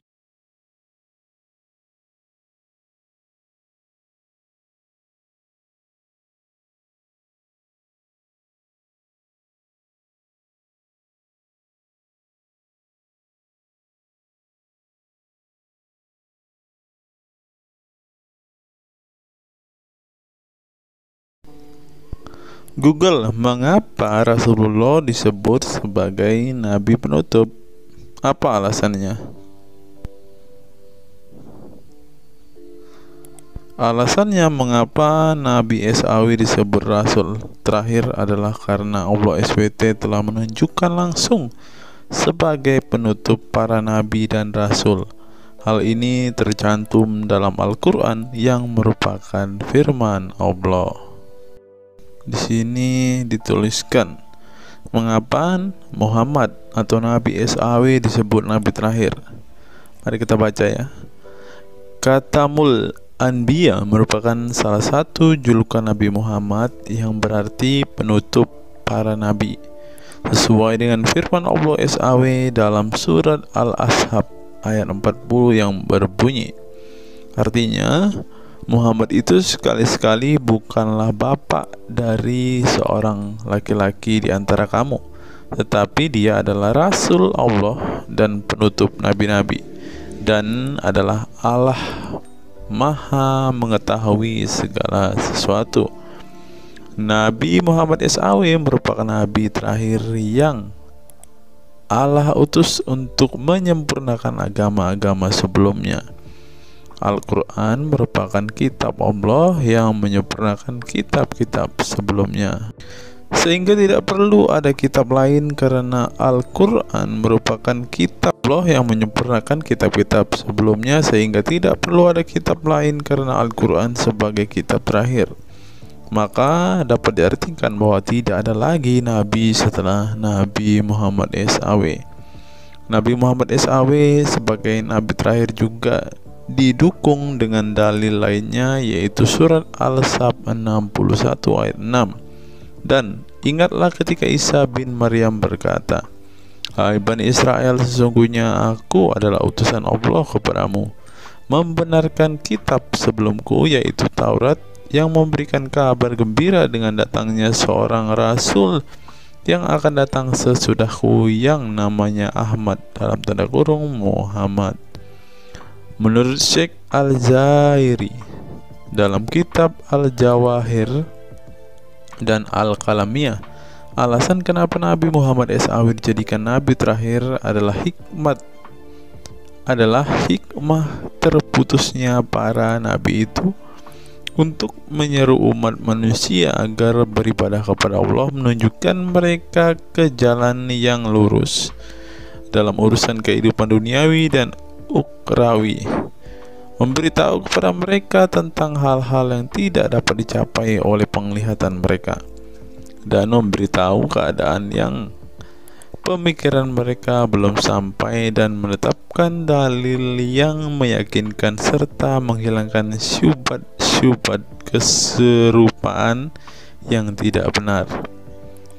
Adapun hubungan dakwah Nabi Muhammad SAW dengan nabi-nabi terdahulu ialah terbangun atas dasar sebagai penguat dan penyempurna dakwah nabi-nabi sebelumnya. Oleh karena itu, semua para nabi selalu dibangun atas dasar dua pondasi utama, yaitu akidah, syariat, dan akhlak. Dari segi kaidah, dari segi akidah, semua ajaran yang dibawa oleh para nabi, mulai dari Nabi Adam alaihissalam sampai Muhammad SAW, adalah sama. Tidak ada beda antara nabi satu dengan nabi yang lainnya. Semuanya mengajarkan keimanan terhadap keesaan Allah SWT, yaitu dengan membersihkan dari segala sifat yang tidak layak baginya, dan mengimani adanya hari kiamat serta adanya surga dan neraka. Maka dari itu, semua para nabi menyerukan kepada kaumnya masing-masing antara dasar iman kepada Allah, dan semua para nabi setelahnya saling membenarkan ajaran yang telah dibawa oleh para nabi sebelumnya. Adapun dari segi syariat yang mengatur tatanan kehidupan masyarakat dan individu terhadap perbedaan dalam metode dan kuantitasnya antara satu nabi dengan yang lain. Hal itu disebabkan karena syariat tersebut dalam ranah pelaksanaan, bukan sebuah pengabaran seperti akidah. Perkembangan zaman dan perbedaan bangsa yang satu dengan bangsa yang lainnya turut mempengaruhi syariat mereka satu sama lain. Diutusnya satu nabi itu adalah khusus untuk umatnya pada waktu itu, bukan umum untuk semua manusia. Sebuah hukum syariat terbatas dalam ruang lingkup yang sempit sesuai dengan umatnya pada waktu itu secara khusus. Nah, dari bagian pertama ini kita mengetahui, teman-teman, mengapa Rasulullah ini dikatakan sebagai nabi penutup, karena Rasulullah juga mengajarkan kepada keesaan Allah, teman-teman. Nah, seperti yang terus di sini, semuanya mengajarkan keimanan terhadap keesaan Allah SWT, yaitu dengan membersihkan dari sifat segala yang tidak layak baginya, dan mengimani adanya hari kiamat dan adanya surga dan neraka. Salah satu alasan mengapa Rasulullah disebut sebagai nabi penutup adalah ini, teman-teman. Mari kita lihat fakta berikutnya. Menurut kumparan, teman-teman, alasan mengapa Rasulullah SAW disebut nabi terakhir, teman-teman, mari kita simak ya. Saya berharap teman-teman tidak bosan mendengar setiap fakta-fakta yang kita bukakan ini, karena dengan melihat fakta-fakta ini setidaknya kita belajar, teman-teman, dan dapat memaklumi mengapa sih saudara-saudara muslim kita itu sangat-sangat menjunjung tinggi Rasulullah, teman-teman. Mari kita simak. Nabi Muhammad SAW adalah nabi yang ke-25 dalam Al-Quran. Sebagai umat Islam, kita diwajibkan mempercayai bahwa tidak ada rasul lain setelah kematian Nabi Muhammad SAW. Sebenarnya, mengapa Nabi SAW disebut rasul terakhir? Bukan tanpa alasan Allah SWT memilih Nabi Muhammad SAW sebagai rasul terakhir, sehingga kita dilarang untuk mempercayai bahwa adanya rasul setelah Nabi Muhammad SAW meninggal dunia, bahkan sampai memiliki cara pandang berbeda dengan beliau. Nah, jadi teman-teman kita, saudara-saudara kita tidak percaya ada nabi setelah Nabi Muhammad, teman-teman. Terlebih ada yang nabi yang membawa ajaran-ajaran yang berbeda dari apa yang diajarkan oleh Rasulullah. Berikutnya, alasan dibalik Nabi Muhammad SAW disebut rasul terakhir. Nabi Muhammad SAW ditunjuk menjadi rasul terakhir Allah SWT dan mendapatkan Al-Quran yang merupakan kitab sempurna dari kitab-kitab sebelumnya. Nah, mereka percaya juga kitab mereka adalah kitab yang paling sempurna, Karena kitab-kitab sebelumnya tidak sempurna, maka disempurnakan oleh Al-Quran, teman-teman.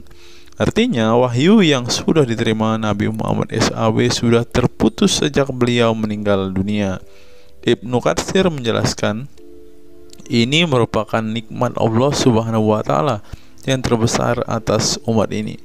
Allah Subhanahu wa Ta'ala telah menyempurnakan untuk mereka agama mereka, sehingga mereka tidak lagi membutuhkan agama selain agama mereka. Mereka tidak pula membutuhkan nabi selain nabi mereka. Oleh karena itu, Allah Subhanahu wa Ta'ala menjadikannya sebagai penutup para nabi. Allah Subhanahu wa Ta'ala mengutus beliau kepada manusia dan kepada jin. Nah, jadi teman-teman, Rasulullah juga bukan hanya dikirim kepada umat muslim, kepada manusia-manusia yang percaya dan memutuskan untuk memeluk agama Islam saat ini, ternyata juga kepada para jin, teman-teman.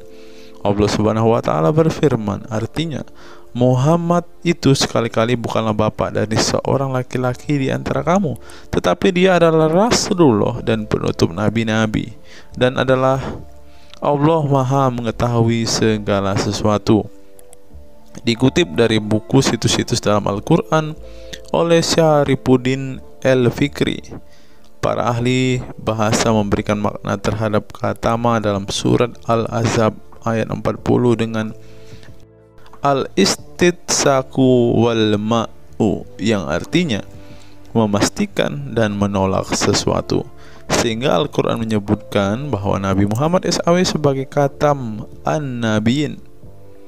Artinya pasti tidak ragu beliau seorang nabi terakhir dan menolak orang mengaku di kemudian hari.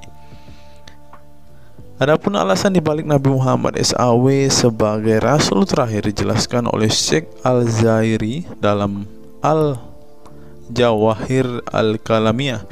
Sebenarnya Nabi kita Muhammad dikatakan sebagai penutup para nabi itu hanya karena sesungguhnya hikmat terputusnya para nabi itu menyeru umat manusia agar beribadah kepada Allah, menunjukkan mereka ke jalan yang lurus dalam urusan kehidupan duniawi dan ukhrawi, memberitahu kepada mereka tentang hal-hal yang tidak dapat dicapai oleh penglihatan mereka, dan memberitahu keadaan yang pemikiran mereka belum sampai, dan menetapkan dalil yang meyakinkan serta menghilangkan syubhat-syubhat keserupaan-keserupaan yang tidak benar. Karena itu umat manusia tidak memerlukan lagi kepada nabi sesudah Nabi Muhammad, sebab syariatnya telah mencapai batas kesempurnaan.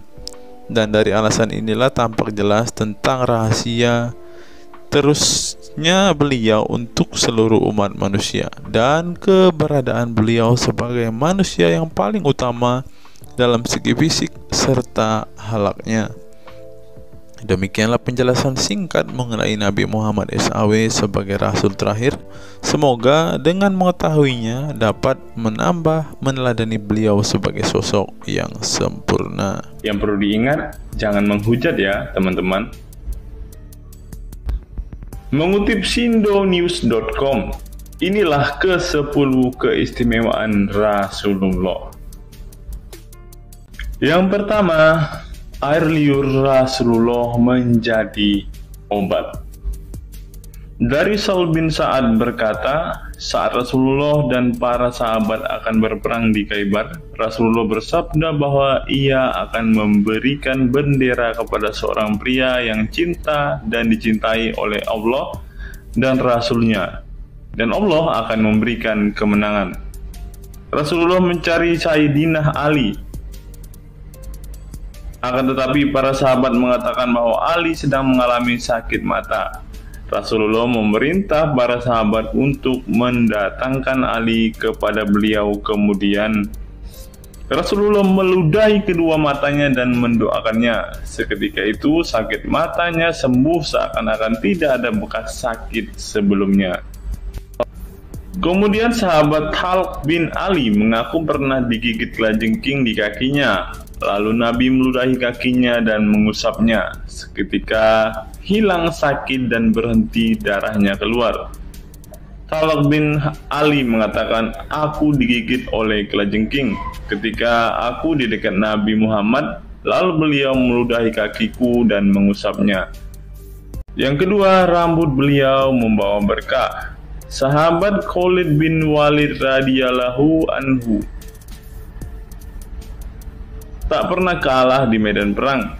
Di setiap perang, Khalid selalu meraih kemenangan dan membuat nyali musuh ketakutan. Ternyata penyebabnya tak lepas dari keberkahan rambut Nabi Muhammad yang selalu dia bawa ketika perang. Rambut beliau juga dijadikan sebagai obat bagi orang sakit. Yang ketiga, keringat Nabi Muhammad menjadi minyak wangi.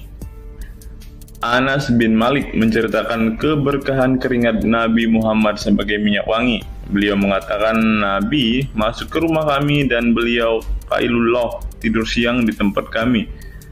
Ketika tidur itu Nabi berkeringat, kemudian ibuku datang membawa botol dan keringat Nabi Muhammad ditampung ke dalam botol itu. Kemudian ketika Nabi bangun dari tidurnya, beliau bertanya kepada ibuku, "Wahai Ummu Sulaim, apa yang sedang engkau perbuat?" Ummu Sulaim mengatakan, "Ini keringatmu wahai Rasulullah, aku jadikan minyak wangi dan ini adalah minyak wangi yang paling wangi." Yang keempat, tidak memiliki bayangan. Asyadid Muhammad bin Alawi Al-Maliki dalam kitabnya Mafahim Yazid Antus Hahaha menyebut di antara kekhususan Nabi Muhammad adalah tidak memiliki bayangan. Karena memang beliau adalah cahaya dan cahaya tidak pernah memiliki bayangan. Nabi tidak memiliki bayangan meskipun ada sinar matahari. Ini didukung oleh doa Nabi yang meminta kepada Allah untuk dijadikan sebagai cahaya. Hal ini disebutkan oleh Imam Muslim dalam hadis yang menjelaskan tentang bacaan Nabi dalam doa sujudnya. Ya Allah, jadikanlah di dalam hatiku cahaya, di pendengaranku cahaya, dalam penglihatanku cahaya, di sebelah kananku cahaya, di sebelah kiriku juga cahaya, di depanku cahaya, dan di belakangku cahaya, serta di atasku cahaya, juga di bawahku cahaya, dan jadikanlah untukku cahaya. Dalam riwayat lain juga disebutkan, jadikanlah aku cahaya. Yang kelima, tidak pernah menguap. Dalam kitab Al-Qashais Al-Kubra, Imam Asyuyuti menyebutkan riwayat Nabi Muhammad yang sepanjang hayat tidak pernah menguap. Ditakris oleh Imam Al-Bukhari dalam kitabnya Al-Tariq dan juga Ibnu Abi Saibah dalam Musannafnya, dan dari Isa Ibnu Sa'ad dari Yazid bin Al-Asham, beliau berkata bahwa Nabi Muhammad tidak pernah menguap sama sekali. Yang keenam, hati beliau tidak pernah tidur. Keistimewaan lainnya adalah kedua mata beliau tertidur, namun tidak demikian dengan hati beliau. Suatu waktu Nabi Muhammad pernah ditanya oleh istrinya Sayyidah Aisyah tentang tidurnya selepas sholat witir. "Wahai Rasulullah, apakah engkau tidur setelah sholat witir?" Beliau menjawab, "Betul Aisyah, sesungguhnya mataku tertidur dan tetapi hatiku tidak pernah tidur." Ini sejalan dengan apa yang disebutkan beliau bahwa para nabi tidaklah tidur kecuali hanya mata mereka saja yang terpejam. Hati mereka tidak pernah tidur dari berzikir kepada Allah Ta'ala. Dan begitu juga para nabi tidur hanya matanya saja, sedangkan hatinya tidak pernah tidur. Yang ketujuh, jubah beliau sembuhkan orang sakit. Asma bintu Abu Bakar radhiyallahu anhu bertaburuk dengan jubah Nabi. Dari Abdullah bin Kaisan berkata, "Diperlihatkan kepadaku sebuah jubah tayalisah dari Kisra dan kerahnya berbahan dibaj. Juga kedua sisinya dijahit dengan dibaj." Asma berkata kepada budaknya, "Wahai Abdullah, jubah ini dahulu ada pada Aisyah hingga ia wafat. Setelah Aisyah wafat, aku pun mengambilnya. Dulu Rasulullah sering memakai jubah ini Kami pun biasa mencuci jubah ini dengan air untuk menyembuhkan orang yang sakit. 8. Darah bekam Nabi diminum sahabat. Darah Rasulullah benar-benar barokah. Sahabat Abdullah bin Zubair radhiyallahu anhu pernah meminum darah Nabi. Diceritakan Abdullah datang kepada Rasulullah ketika beliau sedang berbekam. Setelah Rasulullah selesai, maka beliau memberikan darah berbekam itu sambil berkata, "Pergilah dan sembunyikan darah ini dari manusia." Maka aku pergi dan meminum darah itu. Selepas itu aku mendatangi Rasulullah kembali. Lalu Rasulullah bertanya, "Apa yang kamu lakukan?" Abdullah menjawab, "Aku sudah sembunyikan darah itu di tempat yang tidak boleh dilihat oleh manusia." Baginda Nabi berkata lagi, "Jangan-jangan kamu telah meminumnya?" Beliau menjawab, "Ya, aku telah meminumnya, wahai Rasulullah." Setelah meminum darah itu, Nabi Muhammad berkata kepada Abdullah, "Sungguh engkau telah menjaga dirimu dari api neraka." Yang ke-9, tidak pernah ihtilam atau dalam tanda kurung mimpi basah. Ihtilam adalah keluarnya air mani karena sebab mimpi atau fantasi.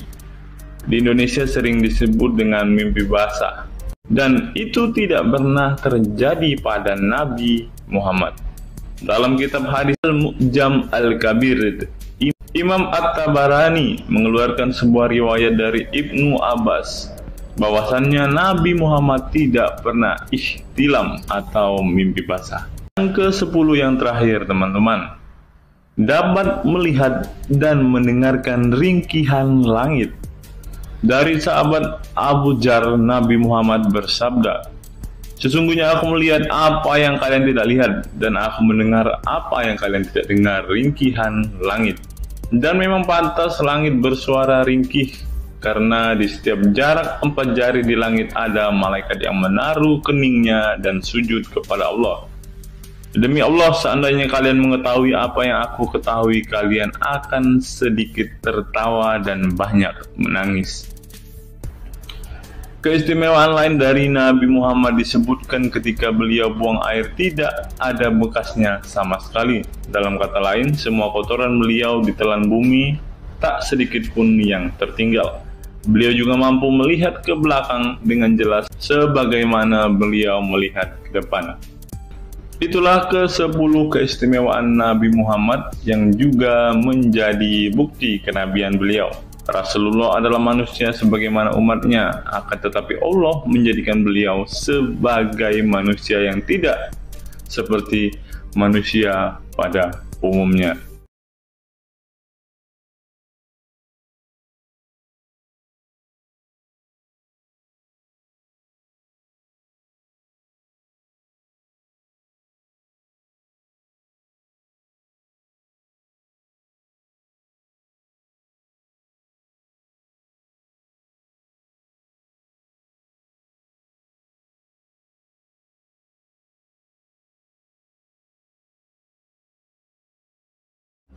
Hari ini kita akan menyimak sebuah kisah yang saya kutip dari sebuah artikel yang akan menggemparkan kita semua.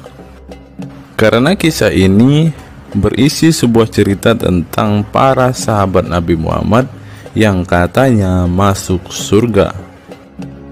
Bagaimana mungkin para sahabat ini bisa masuk surga? Sedangkan junjungan mereka sendiri pun tidak mempunyai kepastian surga. Seperti yang diungkap Bapak Quraisy Shihab berikut ini. Tidak benar, saya ulangi, tidak benar bahwa Nabi Muhammad sudah dapat jaminan surga. Mendengar apa yang dikatakan Bapak Quraisy Shihab tadi, jelaslah bahwa Rasulullah pun tidak pasti masuk surga. Bagaimana mungkin para sahabat masuk surga jika sang junjungan sendiri tidak punya kepastian surga? Memang sedikit aneh sih teman-teman. Nabi tidak pasti masuk surga, tapi para sahabat masuk surga. Mungkinkah para sahabat lebih baik dari sang Nabi? Untuk itu, mari kita simak kisah para sahabat Nabi berikut ini dan temukan alasan mengapa mereka bisa masuk surga. Kisah sahabat Nabi Muhammad SAW yang dijamin masuk surga oleh Allah SWT.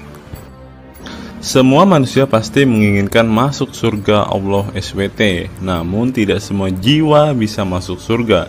Ada banyak tantangan dan perjalanan yang sangat panjang yang harus dihadapi umat Islam hingga mendapat kesempatan ala SWT untuk masuk surga.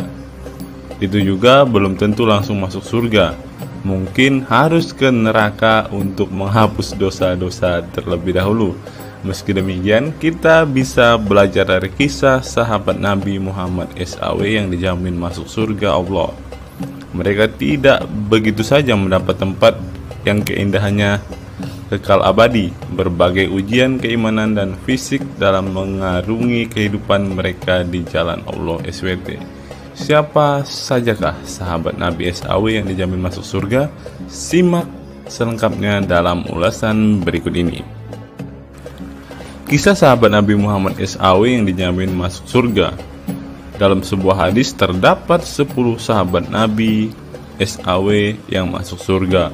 Hadis tersebut berasal dari Abdurrahman bin Auf radhiyallahu anhu. Ia berkata, Rasulullah Shallallahu alaihi wasallam bersabda. Adapun kisah 10 sahabat Nabi yang dijamin masuk surga yang dikutip dari buku biografi 10 sahabat Nabi yang dijamin masuk surga karya Sujai Fadil 2020. Yang pertama, Abu Bakar As-Siddiq. Abu Bakar As-Siddiq dikenal sebagai manusia terbaik setelah Nabi Muhammad SAW. Beliaulah orang pertama yang beriman kepada Nabi SAW, menemaninya dan membenarkan perkataannya. Ketika Nabi Muhammad SAW meninggal dunia, beliaulah yang dipilih menjadi imam dan melanjutkan kepemimpinan sebagai khalifah. Yang kedua, Umar bin Khattab. Sahabat Nabi Muhammad SAW selanjutnya yang dijamin masuk surga adalah Umar bin Khattab. Dedikasi beliau kepada agama Islam sangatlah besar. Walaupun sebelum ia memutuskan untuk beriman kepada Nabi Muhammad SAW, ia ingin membunuhnya. Setelah masuk agama Islam, Umar bin Khattab menjadi orang yang paling berani dan mendapat gelar Al-Furuq yang memiliki arti pembeda antara yang benar dan yang salah. Yang ketiga, Utsman bin Affan. Utsman bin Affan merupakan saudagar kaya raya, namun kekayaan tersebut tidak membuatnya sombong, namun kebalikannya. Utsman menggunakan hartanya untuk zakat, sedekah, dan infak. Setelah meninggalnya Umar bin Khattab, beliau melanjutkan kepemimpinannya dan juga melanjutkan tugas untuk menyusun mushaf Al-Quran. Yang keempat, Ali bin Abi Thalib. Ali bin Abi Thalib merupakan sepupu dari Nabi Muhammad SAW, sehingga beliau banyak belajar Islam dari usianya sejak kecil. Ali bin Abi Thalib pernah ditinggal Nabi Muhammad SAW saat perang Tabuk untuk menjaga para wanita dan anak-anak. Setelah meninggalnya Utsman bin Affan, beliau meneruskan kepemimpinannya. Namun di masa kepemimpinannya banyak sekali pertentangan dan perpecahan kelompok dengan pemikiran masing-masing. Talhah bin Ubaidillah. Meski tak seterkenal para khulafaur rasyidin, namun beliau merupakan sosok perlindung bagi Nabi Muhammad dalam perang Uhud dengan menangkis anak panah dengan tangannya hingga kehilangan jari-jarinya. Selain itu, Talib bin Ubaidillah disanjung karena kebaikan hati dan sedekah beliau. Yang keenam, Zubair bin Awam. Zubair bin Awam merupakan orang pertama yang berani mencabut pedangnya di jalan Allah SWT saat ia menduga ada orang musyrik yang sewenang-wenang kepada Nabi Muhammad SWT. Perjuangannya untuk masuk ke Islam tidaklah mudah. Beliau sempat disiksa oleh pamannya sendiri agar tidak mengikut Nabi Muhammad SAW. Yang ketujuh, Abdurrahman bin Auf. Abdurrahman bin Auf merupakan seorang saudagar yang kaya raya. Walaupun seorang yang berlimpah harta, beliau banyak menggunakan hartanya untuk kaum muslimin. Ketika mendengar bahwa dirinya akan masuk surga, Abdurrahman bin Auf khawatir apakah layak masuk surga dan merasa dirinya bukanlah siapa-siapa. Yang kedelapan, Sa'ad bin Abi Waqqas.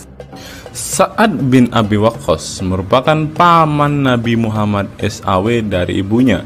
Ketika mendengar Islam di Mekah, Sa'ad langsung menghampiri Nabi Muhammad SAW untuk beriman kepada Allah SWT dan Rasulnya. Sa'ad bin Abi Waqqas merupakan orang pertama yang meletakkan anak panah di jalan Allah SWT. Beliau juga dipilih menjadi komandan perang Qadisiyah dan diangkat menjadi gubernur Kufah di masa kepemimpinan Utsman bin Affan. Yang kesembilan, Sa'id bin Zaid. Apabila seseorang yang mampu membuat Umar bin Khattab yang keras bisa masuk ke dalam Islam, beliau adalah Sa'id bin Zaid dan istrinya Fatimah bin Khattab. Beliau mengadakan pertemuan di Darul Arqam dan sebelumnya menyampaikan dakwah di dalamnya. Sa'id bin Zaid tidak pernah absen dari peristiwa penting dan peperangan bersama Nabi Muhammad SAW kecuali di perang Badar. Yang ke-10, Abu Ubaidah bin Jarrah. Abu Ubaidah bin Jarrah merupakan seorang sahabat Nabi Muhammad yang lemah lembut namun cekatan. Beliau termasuk salah satu generasi pertama yang masuk Islam. Ketika perang Uhud, 2 gigi depannya copot, malah tampilan dirinya makin bagus. Giginya ompong dikarenakan ia mencabut 2 rantai yang masuk melalui lubang kancing topi besi di wajah Nabi Muhammad SAW karena terkena tebasan. Dari 10 kisah tadi, semua sahabat Nabi itu terkenal dengan perbuatan baiknya. Apakah standar umat muslim masuk surga adalah dengan berbuat baik? Perbuatan baik tentu tidak dapat menyelamatkan. Seorang ustadz pernah berkata seperti ini. Mengantarkan kita masuk ke surga itu bukan amal perbuatan kita. Kita semua masuk ke dalam surga Allah kelak itu lantaran mendapat anugerah dari Allah dan mendapat rahmat dari Allah. Jadi bukan karena amal ibadah kita. Apa tanggapan teman-teman setelah menyimak kisah ini?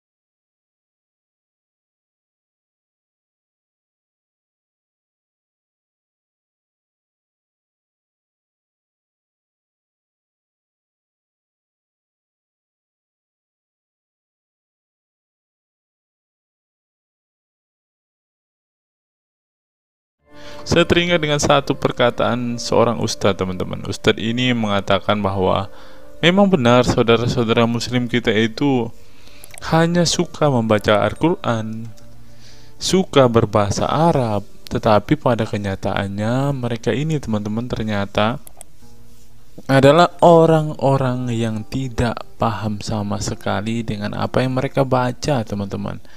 Dan akhirnya Ustadz ini mengatakan bahwa saudara-saudara muslim kita ini seperti keledai, teman-teman. Mari kita dengarkan apa yang disampaikan Ustadz ini. Kita bangga menghafal Al-Quran tapi tidak memahami Al-Quran. Senang mengulang berbahasa Arab tapi tidak mengerti bahasa Arab. Suka membaca Al-Quran tapi tidak memahami maknanya. Akhirnya apa? Menjadi keledai di Indonesia. Tidak sampai di situ saja, teman-teman. Menurut NU Online, seperti yang disampaikan oleh Gus Baha, ingin umat Islam banyak baca Al-Quran meski tak paham maknanya.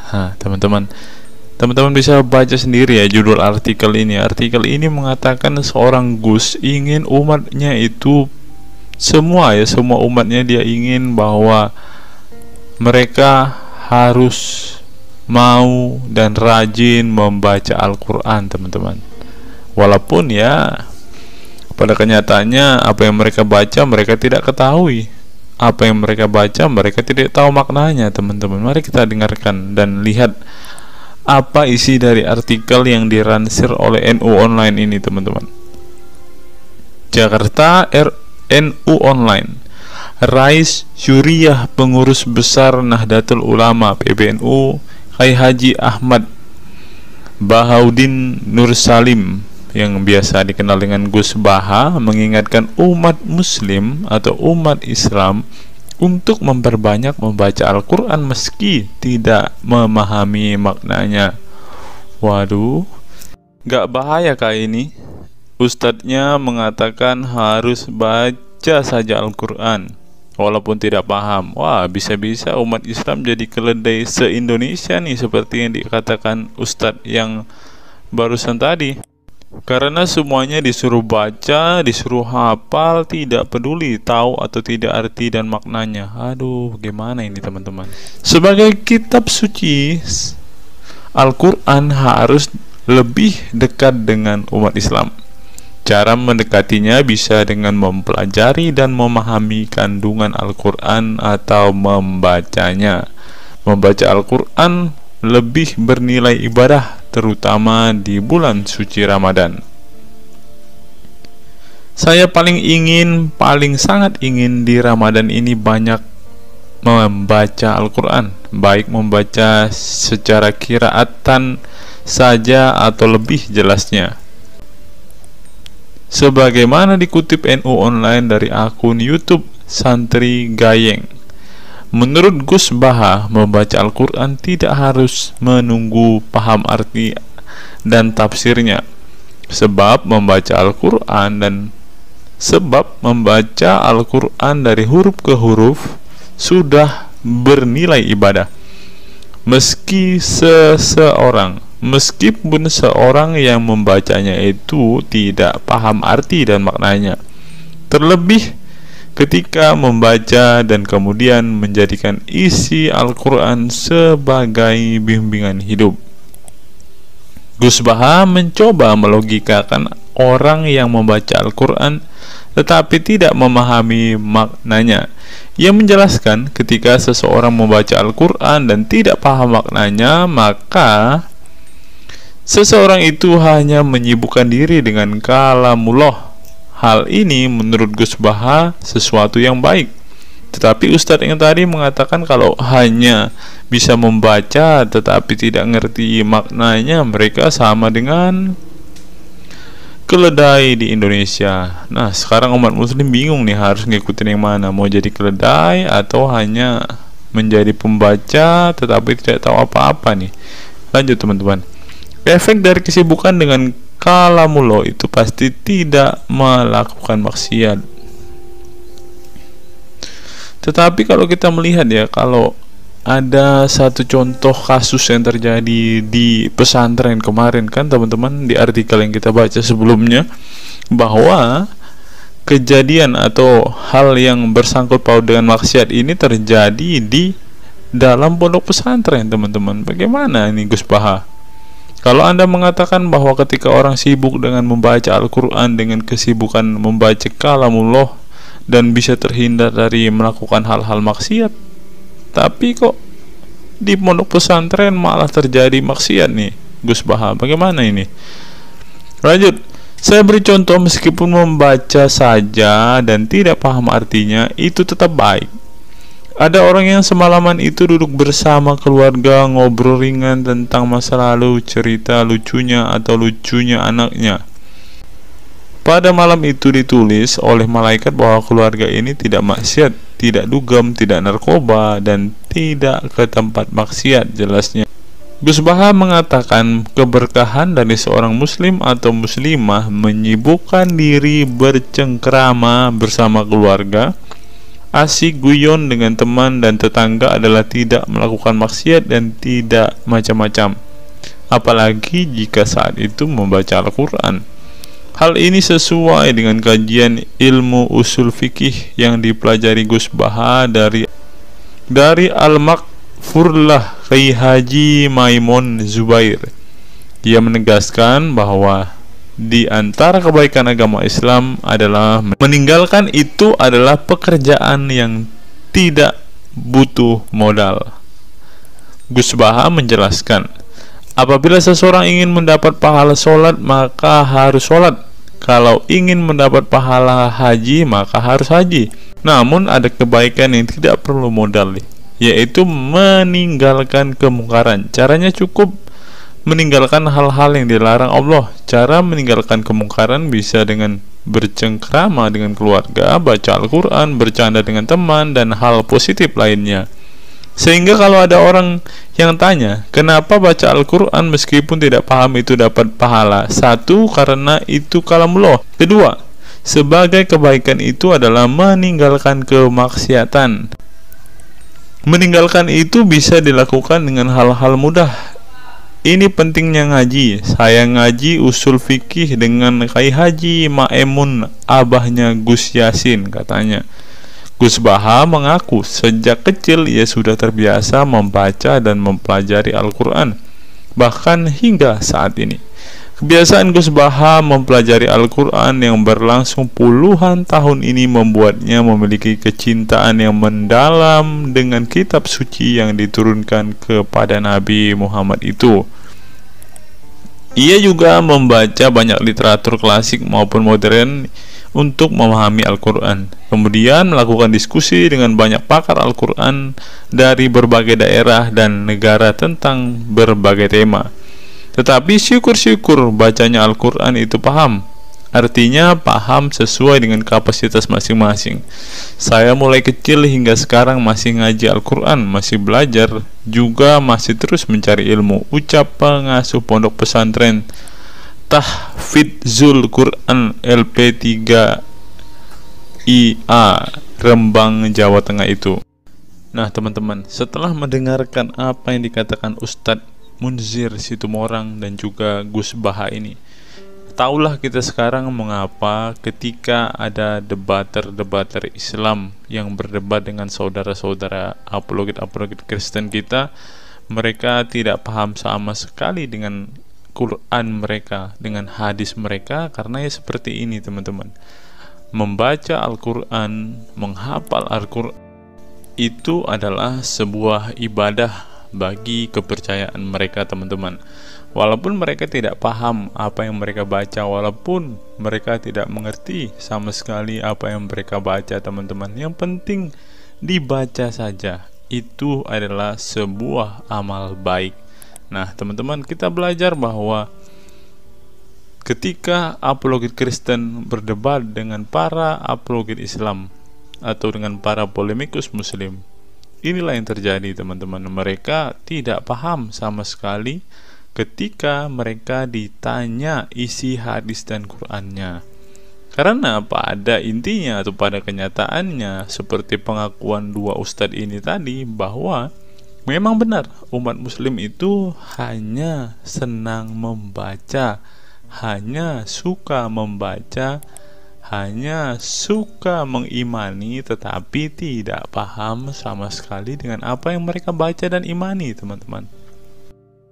Sebagai contoh teman-teman, kita kalau melihat perdebatan antara Gurunda Zuma dengan apologet Kristen ya, ketika Zuma ditanyakan ayat-ayat Al-Quran atau hadis-hadisnya, Zuma pasti tidak pernah menjelaskan ayat dan hadis itu teman-teman. Alasannya ya kita tahu ya, sekarang ternyata memang Zuma pun ternyata hanya hafal, hanya suka membaca, tetapi tidak paham dan tidak mengerti sama sekali dengan apa yang mereka baca dan hafalkan teman-teman.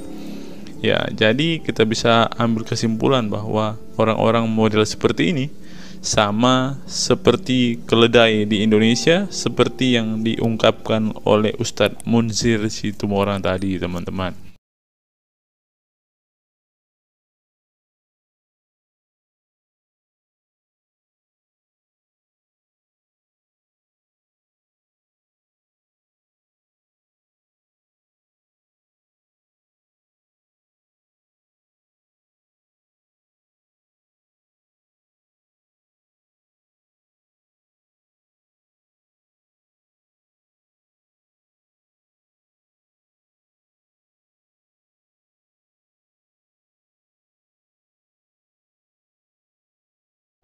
Fenomena pemurtadan dan kelompok Islam radikal. Sejumlah sarjana Islam mengemukakan hukuman seorang murtad adalah hak prerogatif Tuhan, bukan wewenang manusia. Masalah pemurtadan selalu menjadi isu penting dalam sejarah wacana keislaman. Dalam Islam, tindakan atau sikap seseorang muslim meninggalkan agama Islam, baik dengan perkataan maupun dengan perbuatan, disebut dengan ridah atau irtidad dalam bahasa Arab. Dan orang muslim yang melakukan tindakan ini disebut murtad. Nah, seperti yang dikatakan oleh Yakut tadi teman-teman, dengan mengatakan toa itu seperti gonggongan anjing, dia sudah murtad teman-teman. Itulah sebabnya saudara-saudara muslim menganjurkan dia untuk istighfar dan mengucapkan 2 kalimat syahadat kembali. Lanjut. Seorang dikatakan murtad belum tentu mereka pindah atau konversi ke agama baru. Bisa juga mereka kemudian memilih untuk tidak beragama, menjadi sekuler, ateis, agnostik, dan lain sebagainya. Masalah pemurtadan ini bukan hanya diskursus dan fenomena eksklusif dalam Islam saja, tetapi juga dalam agama-agama lain. Ya, ada banyak pendapat di kalangan sarjana muslim tentang status ridah dan bagaimana seharusnya memperlakukan seorang murtad. Ada yang berpendapat ridah adalah masalah kepolitikan, bukan masalah teologi keagamaan, sehingga orang yang keluar dari Islam murtad tidak perlu dikenai hukuman apapun, termasuk hukuman pembunuhan. Karena itu akan bertentangan dengan doktrin Islam dan Al-Quran yang menggaransi kebebasan bagi seseorang untuk beriman dan beragama atau tidak beriman dan tidak beragama. Bagi mereka, sejarah hukuman pembunuhan bagi orang-orang yang keluar dari Islam lebih mengacu pada fenomena dan alasan sosial politik belaka. Dengan kata lain, kata murtad bagi mereka mengacu pada pengertian pembangkangan politik ketimbang pemberontakan teologis. Tak ada konsensus mengenainya. Tetapi ada pula yang berargumen bahwa masalah pemurtadan adalah masalah teologi keagamaan, sehingga orang yang mendeklarasikan diri keluar dari Islam harus dihukum bunuh seperti yang dipraktikkan oleh generasi Islam pasca wafatnya Nabi Muhammad.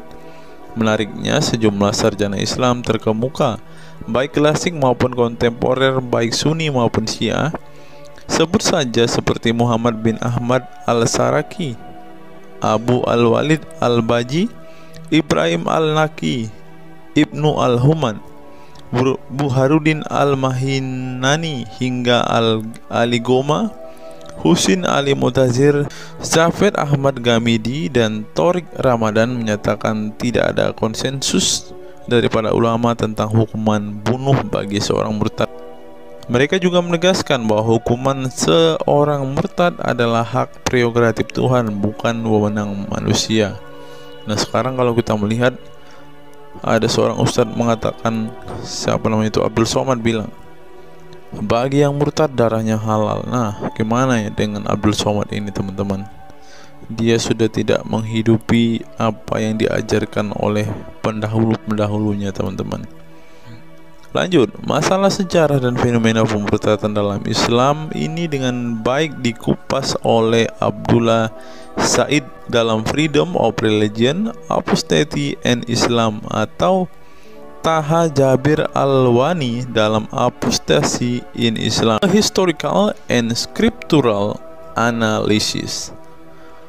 Tulisanku ini tak bermaksud membahas secara lebih dalam dan detail tentang pemurtadan ini, tetapi ingin menyajikan sejumlah fenomena pemurtadan di kalangan masyarakat Islam kontemporer, di mana banyak orang-orang yang memilih keluar dari Islam bukan lantaran menghadapi peliknya masalah teologi keislaman misalnya, melainkan dikarenakan telah muak menyaksikan perilaku Islam itu sendiri, khususnya kalangan muslim ekstremis. Nah, ini juga yang buat saudara-saudara kita muslim murtad teman-teman.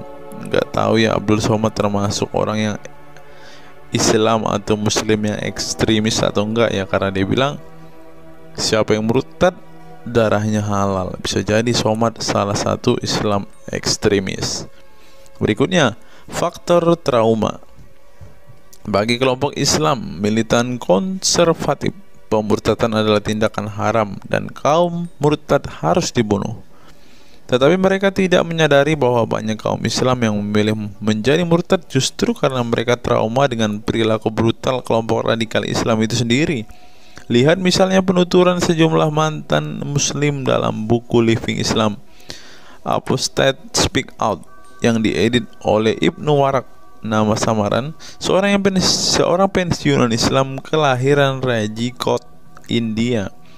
Dalam buku yang sangat provokatif ini, sejumlah ex-muslim bersuara keras memberi kesaksian tentang kebobrokan perilaku kelompok muslim radikal di negara-negara yang mayoritas berpenduduk muslim seperti Pakistan, Bangladesh, Aljazair, Iran, Afghanistan, dan lain sebagainya. Para penulis buku ini sebelumnya merupakan para sarjana aktivis muslim yang taat saleh sampai akhirnya mereka menyaksikan momen-momen mengerikan dalam hidup mereka hingga akhirnya mereka menyatakan goodbye pada Islam. Lihat teman-teman, mereka ini adalah saksi keekstriman Islam, teman-teman. Kini mereka memilih menjadi Kristen, agnostik, ateis, humanis, sekularis, free thinker, dan lain sebagainya. Setelah mendeklarasikan dari emoh pada Islam, mereka kemudian pada umumnya memilih tinggal di Barat, khususnya Amerika Serikat, Kanada, Eropa Barat, dan Australia. Karena kalau mereka tinggal di Arab ya pasti dipenggal, teman-teman. Sebagai suaka baru mereka dengan pertimbangan satu, masalah ketidakamanan jika mereka tinggal di negara asal mereka, sebab seorang yang pindah agama dihukumi murtad dan mereka itu bisa dibunuh. Nah, benar apa yang saya katakan tadi kan, teman-teman. Yang kedua, lantaran di Barat ada jaminan soal kebebasan beragama. Nah, kalau di negara asal mereka hanya satu agama, teman-teman. Kalau mau meluk agama lain ya siap-siap dipenggal karena darahnya halal. Inilah ajaran Islam yang asli. Berikutnya, buku yang ditulis oleh kaum murtad ini penting untuk disimak sebagai kritik tajam atas tindakan radikalisme agama yang dilakukan oleh, meminjam istilah Muhammad Said Asmani, kelompok ekstrim yang sering menebarkan kekerasan dan kebencian dalam menyampaikan pesan-pesan keagamaan tanpa disadari bahwa perilaku sadis dan barbar mereka telah menyebabkan sebagian umat Islam frustasi dan kehilangan kepercayaan terhadap agama mereka, kemudian memilih hengkang dari Islam. Ini menunjukkan bahwa masalah pemurtadan atau proses konversi tidak semata-mata masalah teologi keagamaan, tetapi juga sosial, politik, dan ekonomi. Itulah yang dialami Ibnu Warok, Ali Sina, Anwar Saik, Faisal Muhammad, Serek Malik, Samia Libini, Abul Qasem, dan masih banyak lagi. Semula mereka adalah para pemeluk Islam saleh yang kemudian memilih keluar dari agama ini setelah mereka mengalami dan menyaksikan peristiwa tragis dalam sejarah hidup mereka. Simak misalnya penuturan Ali Sina dalam Why I Live Islam, My Passage from Faith to Enlightenment. Ali Sina yang masih keturunan Ayatollah Iran ini menuturkan pengalaman getir hidupnya menyaksikan serangkaian horor di negaranya Iran. Dia mengatakan sejak Ayatollah Khomeini berhasil menggulingkan diktator Shah Reza Pahlavi pada tahun 1979, segera ia mengganti ideologi sekuler negara dengan ideologi Islami yang tunduk sepenuhnya pada otoritas Khomeini.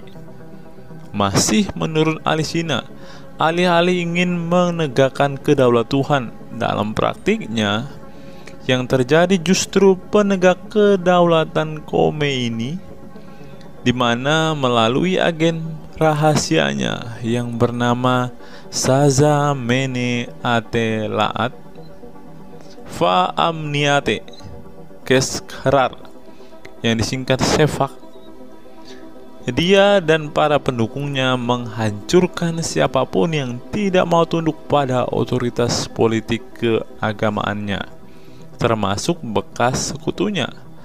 Maka pada saat Imam Khomeini berkuasa, kata Sina, nyawa pun menjadi sangat murah. Ribuan orang Irak dibunuh sebagai efek perang. Teluk antara Iran-Irak, ribuan pengikut Bahai Faith disiksa dengan tuduhan murtad, dan ribuan penduduk Iran yang menolak otoritas politik dan agama sang imam dipenjara. Nasib kaum perempuan lebih tragis lagi. Sebelum dibunuh, mereka diperkosa oleh tentara syariat dengan alasan sebagai imbalan pembangkangan kepada sang ayatollah sekaligus tiket menuju surga. Oh, ngeri teman-teman, tiket menuju surga. Peristiwa tragis semasa rezim Khomeini ini membuat Ali Sina trauma dan kehilangan kepercayaan terhadap Islam sehingga ia memilih murtad. Sekarang ia mendirikan Faith Freedom Foundation untuk mengadvokasi orang-orang yang ingin meninggalkan Islam. Selain Ali Sina, pengalaman getir juga dialami oleh Abul Qasim Bangladesh, Sherak Malik Pakistan, Anwar Saik Pakistan Bertain, Nadia dari Maroko, Samia Libina dari Tunisia, Azad dari India, dan masih banyak lagi. Setelah mengalami dan menyaksikan sejumlah peristiwa tragis kekerasan agama yang dilakukan kaum muslim radikal di negara mereka, mereka kemudian hijrah ke iman yang baru.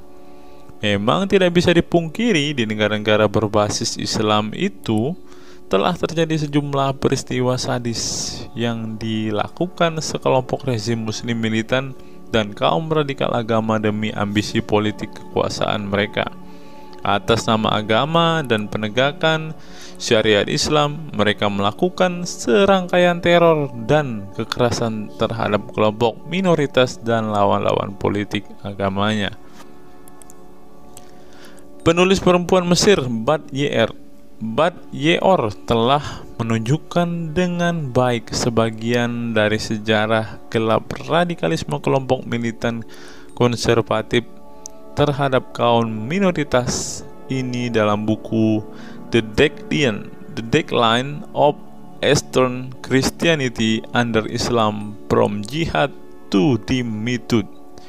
Dalam buku ini, dia berpendapat bahwa konsep dhimmi, khususnya Kristen dan Yahudi yang secara literal mengacu pada definisi protected people, orang-orang yang dilindungi, dalam realitasnya justru menjadi kelompok yang diperas, dieksploitasi, karena di samping dipaksa membayar pajak pada pemerintah, mereka tidak pernah menikmati hak-hak sipil sebagai warga negara.